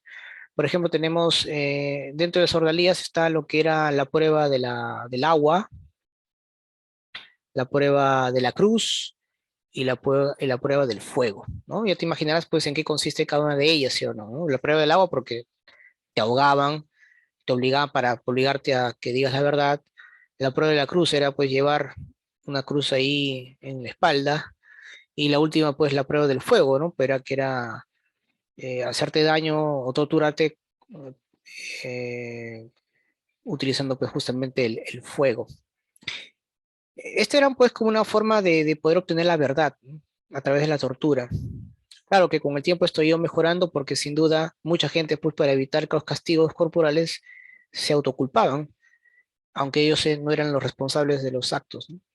Eran tiempos donde la justicia y las leyes todavía estaban evolucionando, ¿no? No estaban, no habían tenido un gran retroceso a comparación pues de Roma, donde sin duda las leyes y las normas habían tenido un papel fundamental en la sociedad de ese tiempo. Muy bien. ¿Cómo es que, profesor, cae el Imperio Carolingio? Bueno, cuando Carlos Magno muere, jóvenes, asume el poder su hijo, Ludovico Pío o Luis el Piadoso, ¿no? Y bueno, el problema es que él también tenía sus hijos y no sabía pues de qué manera poder dividir su reino, su imperio en beneficio de ellos, ¿no? Prácticamente la decisión que él va a tomar va a originar pues una serie de problemas, una crisis al interior del imperio. Recordemos pues que los hijos de Ludovico van a enfrentarse contra él. ¿Quiénes eran los hijos de Ludovico, profesor? Luis Germánico, Carlos el Calvo, así se le llamaba Carlos el Calvo, ¿no? Eh, Lotario, otro de sus hijos también van a pelearse pues entre sí, ¿no? Y al final pues deciden firmar un tratado para dividirse el imperio en reinos, ¿no? En tres reinos. Ese tratado, pues, es el famoso Tratado de Verdún, que se va a firmar, pues, en 1843. Oficialmente, con este tratado, el Imperio Carolingio llega a su fin, ¿correcto? Llega a su fin. ¿Por qué? Porque al final estos reinos también con el tiempo se van a seguir subdividiendo y prácticamente, pues, lo que fue el imperio, lo que va a ocurrir es que se convierten, pues, en pequeños estados feudales, donde cada vez va a haber solamente un gobernante en particular, ¿no? El poder centralizado prácticamente desaparece, se dispersa, convirtiéndose pues Europa en una poliarquía, ¿no? Que significa pues varios reinos, ¿no? O estados feudales, por así decirlo, ¿ya? Y bueno, pues por eso es que se dice pues que la caída del Imperio Carolingio pues dio paso pues a la consolidación del sistema feudal, ¿no? Que se va a afianzar justamente luego de la desaparición o la extinción del Imperio Carolingio, ¿no? Claro, porque prácticamente desaparece pues el poder central, ¿no? Se va a dispersar y prácticamente pues el territorio va a estar en manos de nobles feudales. Ahora, mucho gran profesor, ¿y esto cómo empezó a darse? Bueno, em, hay razones por la cual eh, el sistema feudal se empieza a consolidar luego de la caída del Imperio Carolingio. Por ejemplo, hay dos edictos que fomentan o que van a permitir pues que el sistema feudal empiece a aparecer o a ser más notorio en esa época. Una de ellas, por ejemplo, es el edicto de Mersenne, allá por el año 847. Profesor, ¿y en qué consiste el edicto de Mersenne? Bueno, ante la inseguridad, pues, por las nuevas oleadas de muchas nuevas invasiones por parte de los normandos, de los vikingos, ¿verdad? Y también de los musulmanes, pues se establece, pues, que los campesinos libres, ¿no? Estén bajo la protección de un noble, de un señor feudal. Es decir, ven a mis tierras, trabaja a mis tierras y yo a cambio te voy a proteger, te voy a entregar algunas parcelas para que puedas cultivar y poder sobrevivir, ¿no? Pero trabajas para mí. Yo a cambio te ofrezco protección frente a estos invasores que quieren obviamente hacerte daño. Entonces eso fomenta que muchas personas lleguen a estas tierras para trabajar, para ofrecer su fuerza de trabajo a cambio de protección y parcelas para sobrevivir. Empieza por una relación de dependencia entre el noble señor feudal y este campesino que luego se convertirá pues en el siervo, ¿no? Y el edicto de Kirsey, establecido en el año 877, es que los nobles ahora pues van a hacer que los feudos o la entrega de tierras sean hereditarias. Recuerdan que antes cuando tú eres un funcionario, te entregaban las tierras, pero luego cuando dejabas el cargo tenías que devolverlas. Pues con este edicto ya no es así. Ahora los condes, los duques, los marqueses que han logrado tener tierras porque así se les ha entregado para poder cumplir con sus funciones correspondientes, ahora ya no están en la obligación de devolver esas tierras, sino que se le entrega pues a sus descendientes, ¿no? Y eso hace pues de que los reinos empiecen a perder cada vez más poder. Prácticamente las tierras empiezan pues a ser hereditarias y que quienes van, más bien van a tomar un mayor control en la política es sin duda pues los señores feudales, ¿no? Prácticamente la figura del rey empieza a desaparecer en este tiempo. Muy bien. Entonces, claro, porque antes, como vuelvo a repetir, pues antes del edicto de Kirchey, los nobles obtenían pues una serie de tierras donde el rey pues se los entregaba, pero era, repito, temporalmente, ¿no? Y tenían que devolverlas, ¿no? Entonces, esto fue un acto muy importante porque va a fortalecer lo que es el sistema feudal, ¿no? Que es lo que vamos a ver la próxima semana, ¿no? El feudalismo. Muy bien. Y bueno, pues el divisionismo político que va a haber en la Europa luego de la caída del Imperio Carolingio permitió pues la formación pues de diversas lenguas, ¿no? Las llamadas pues lenguas romances, ustedes deben saber eso por literatura antigua, ¿no? Prácticamente pues ahí estas lenguas romances se dan pues producto de la mezcla del latín con las lenguas de cada región. A partir de ahí pues nace lo que es el castellano, el francés, italiano, portugués, etcétera, ¿no? Que son, digamos, las lenguas más notorias que derivan justamente del latín, ¿no? E incluso el catalán también, ¿no? Que va a ser un derivado del latín, ¿no? Y es así pues que justamente pues se pone fin, ¿no? Al imperio carolingio y empieza pues a existir otros pueblos que van a estar completamente disgregados y que se van a mantener así por varios siglos, ¿no? Hasta el establecimiento pues, de los primeros estados monárquicos. Pero eso ya estamos hablando pues de la Baja Edad Media todavía, ¿no? El Imperio Carolingio obedece cronológicamente a la Alta Edad Media. Lo bueno es que los primeros estados monárquicos aparecen pues en el siglo XV, XVI todavía, ¿no? Así que Europa va a pasar se va a convertir pues en diversos estados feudales por varios siglos, ¿no? Hasta la Baja Edad Media aproximadamente. Muy bien, chicos. Hasta aquí lo que es el curso de Historia Universal. Una breve pausa y terminamos rápidamente con lo que es las áreas naturales protegidas, ¿no? En geografía. Unos 10 minutos nada más y terminamos con la clase, ¿ya? No se preocupen. Entonces, una pequeña pausa y continuamos.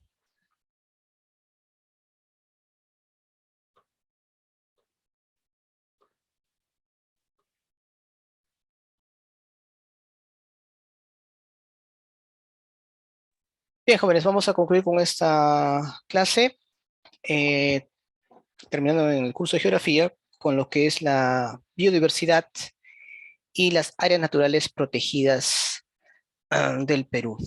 A ver, profesor, ¿qué viene a ser o qué significa en este caso la biodiversidad?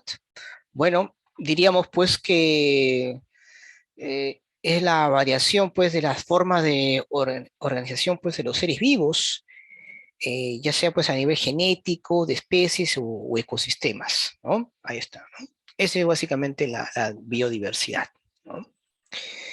Cuando hablamos de niveles de diversidad basado en lo genético, ¿a qué se está refiriendo? Bueno, es la cantidad pues de los genes de una especie, ¿no? Aquí hay que recordar pues que en este caso consiste en la capacidad de adaptación de una especie al medio. El nivel de biodiversidad de la especie resulta pues de la variabilidad genética y de su adaptación al medio. Y el nivel de biodiversidad del ecosistema es la variedad de interrelaciones que se dan entre las especies y los medios donde se van a desarrollar. ¿Correcto?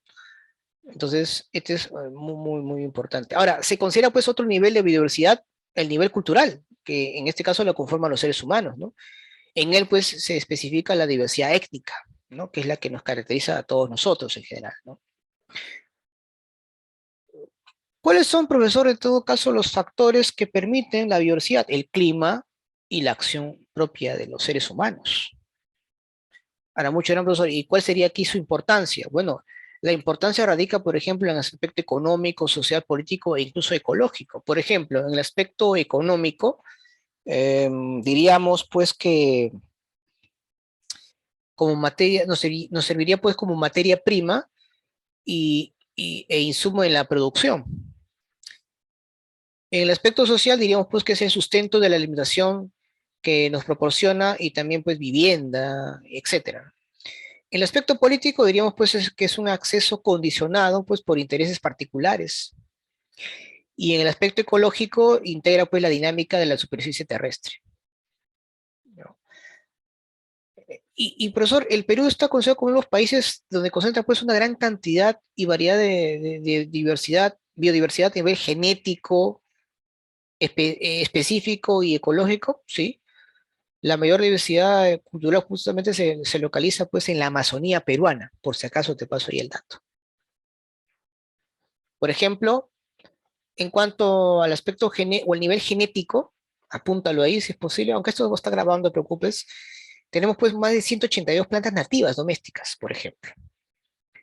Tenemos 3.000 variedades de papa. El detalle pues que la papa se lo están disputando los belgas y los franceses, ¿no? Imagínate. Tenemos algo de 1.408 plantas medicinales. ¿Mm? Tenemos alrededor pues de más de 3.000 especies de orquídeas. En cuanto a especies, 2.000 especies de peces, 462 mamíferos. Y bueno, tenemos pues en el aspecto ecológico algo de 84 bueno, 84 de las 117 zonas de vida en el mundo, jóvenes. Por eso nuestra variedad climática, tenemos más de 27 tipos de climas. Tenemos alrededor de 66 millones de hectáreas de bosques, que hubiéramos tenido mucho más si es que obviamente no hubiéramos cedido más territorio al Brasil y a Colombia, ¿no? Porque recuerden que Perú, Colombia y Brasil son los países que más especies tienen en el mundo, tienen una gran variedad ecológica. Y en el ámbito cultural tenemos pues más de 44 etnias distintas y 14 familias lingüísticas. Entonces, profesor, la biodiversidad en el Perú es producto pues de hecho de la diversidad climática por influencia de varios factores naturales, ¿no? Recuerden la cordillera andina, ¿no? Y el propio trabajo o acción del poblador peruano. Recuerden que los siguientes factores, pues en este caso de la diversidad, lo tenemos pues en el mar, las corrientes marinas, ¿correcto? Hablamos de la corriente de Humboldt o la corriente peruana y la corriente ecuatorial. En los Andes está la cordillera andina, que es la que influye bastante en la diversidad de climas. Es por eso que en cada piso ecológico tenemos pues una cierta variedad de especies, ¿no? De la flora y fauna. En la selva, mayormente, sobre todo la selva baja, pues por la baja latitud, sí, es húmedo, tropical y también tiene pues su flora y fauna de acuerdo pues a su propio ecosistema, ¿no? Muy bien. Otros países megadiversos, tenemos pues Estados Unidos, México. En América del Sur, pues de hecho, los principales son Brasil, Colombia y Perú, que les mencioné, son los más importantes. En Oceanía está Australia, Nueva Zelanda, Nueva Guinea. En Asia, Malasia, China, India, Indo, Filipinas. En África tenemos a Sudáfrica, Congo y Madagascar. Profesor, ¿qué son las áreas naturales protegidas del Perú? Bueno, son espacios naturales, ya sean continentales o marítimos, incluso culturales, que son preservados con el fin de ser aprovechados de forma racional. El principal criterio, jóvenes, del establecimiento de las áreas naturales protegidas, es contribuir pues al modelo del desarrollo sostenible. Profesor, ¿y qué es el desarrollo sostenible? Por ahí muchos se preguntarán. Bueno, es el uso racional de los recursos en beneficio de estas generaciones, pero sin perjudicar el ecosistema y que también puedan servir a las futuras generaciones. ¿Cuál es el objetivo que persigue la creación de estas áreas naturales, profesor? Bueno, el objetivo ecológico es continuidad de los procesos naturales. El objetivo económico es mantener, mejorar los recursos para una producción estable y sostenible. El objetivo biológico es evitar la pérdida genética, porque sería desastroso que eso ocurra. El objetivo científico es el desarrollo de la investigación científica. El objetivo educativo, la educación ambiental, que es lo que se debe promocionar más en las escuelas. Y el objetivo social es preservar pues la identidad natural y cultural, ¿no? Y que esto se mantenga y que exista una interacción a través pues de la recreación o el esparcimiento, ¿no? Que la gente también pueda obviamente tener en cuenta eso. Ahora bien, ¿cuál es la función del SINAMPE? Porque recuerden que las áreas naturales protegidas están bajo la dirección del Ministerio del Ambiente, pero existen obviamente otras áreas que también sería importante mencionarlas. El Sistema justamente Nacional de Áreas Naturales Protegidas por el Estado, llamado SINAMPE, son pues un conjunto de áreas naturales que, que son protegidas por el Estado, ¿no? En este caso hablamos pues de una administración nacional y de dominio público, que de hecho comprende diversas categorías que van a estar distribuidas en áreas, ya sea de uso directo o indirecto, ¿no? Ahora mucho dirán, profesor, pero ¿cuál es la diferencia entre uso directo e indirecto en ese sentido? Porque al igual, tanto de uso directo o indirecto, de hecho tiene que ser aprovechado, o sea, esos recursos, esta biodiversidad, en beneficio de la población. Muy bien, se llama pues de uso directo, jóvenes, aquello que sí está permitido realizar. Por ejemplo, un, un ejemplo de ello es las reservas comunales, por ejemplo, donde yo puedo aprovechar directamente esos recursos, pero de manera racional, es decir, solamente que le contribuya a la población misma. Otro área de uso directo puede ser pues, los bosques de protección, las zonas de refugio de vida silvestre. En cambio, el uso indirecto no permite aprovechar los recursos de manera, pues, de su explotación en sí, sino bien que puede ser aprovechado bajo otra modalidad, ya sea a través del turismo, la investigación científica, etcétera. Por ejemplo, Machu Picchu. Con Machu Picchu tú no puedes obviamente ir a explotar ahí los recursos, no puedes obviamente realizar excavaciones, hacer otro tipo de, de, de actos que puedan obviamente dañar, ¿no? Porque es un área que justamente ha sido estudiada y no se permite una explotación directa. Pero sí puede ser utilizado pues con fines científicos, turísticos, educativos, etcétera. ¿Quiénes son los grupos o áreas que conforman el uso indirecto? Están pues los parques nacionales, los santuarios nacionales, los santuarios históricos como Machu Picchu, por ejemplo, y las reservas nacionales, ¿no? Por ejemplo. Bueno, las reservas nacionales sí, como la de Paracas, sí puede ser de uso directo, ¿no?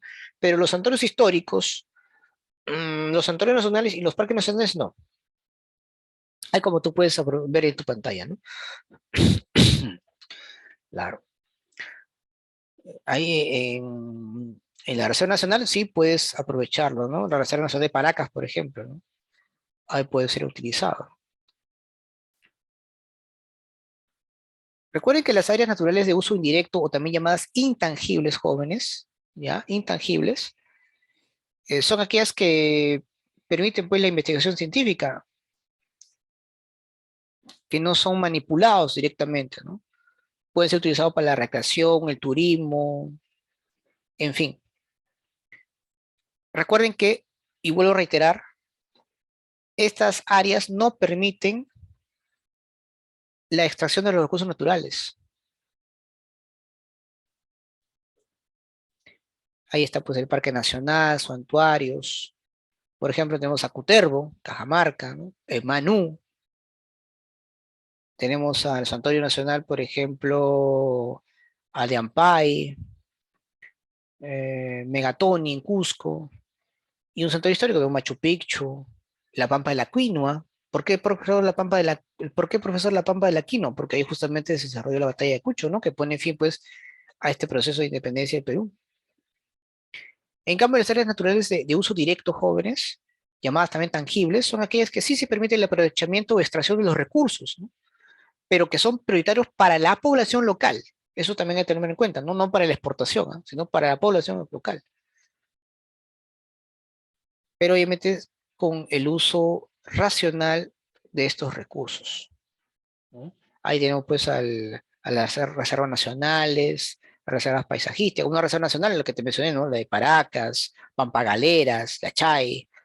Las reservas comunales tenemos pues a la de Yanecha en Pasco, el Machiguenga en el Cusco. Una reserva paisajística tenemos el Cotahuasi de Equipa, que se usa bastante en la población, ¿no? Lo utiliza para diversos, eh, para, eh, para diversas actividades. Tenemos a los bosques de protección, como el de Puquio de Santa Rosa en la Libertad, Alto Mayo en San Martín. Los cotos de caza, bueno, ahí protege pues a más de una comunidad biótica y que cuyos planes de manejo para el aprovechamiento después de la fauna silvestre y de caza, ¿no? Ahí tenemos pues a Sunchubamba en Cajamarca, por ejemplo. La zona de refugio de vida silvestre, ¿no? Protegen el hábitat de las especies que están amenazadas o que están en peligro de extinción, ¿no? Ahí tenemos pues al bosque de nublados de Udina, en Lambayeque y Cajamarca, los pantanos de Villa, acá en Lima. De repente algunos de ustedes han tenido la oportunidad de visitar el pantano de Villa. ¿Mm? Entonces, es fundamental. Ahora, un dato importante ya para concluir, chicos. Tanto en las áreas tangibles como intangibles está permitido el aprovechamiento del espacio con fines de esparcimiento, recreación y de investigación científica. Eso está clarísimo, ¿no? Pero la diferencia principal entre ambas es que en las áreas tangibles está permitido, pues, el desarrollo de las actividades económicas, ¿no? Pero reguladas, en el sentido de que de uso racional y proporcional, en beneficio de la población local, ¿no? Eso también que debe quedar claro, ¿no? Muy bien. Y bueno, justamente pues el CENAR es el que se encarga pues de distribuir y de, en este caso, mencionar qué áreas son de uso directo y cuáles de uso indirecto. ¿Ya?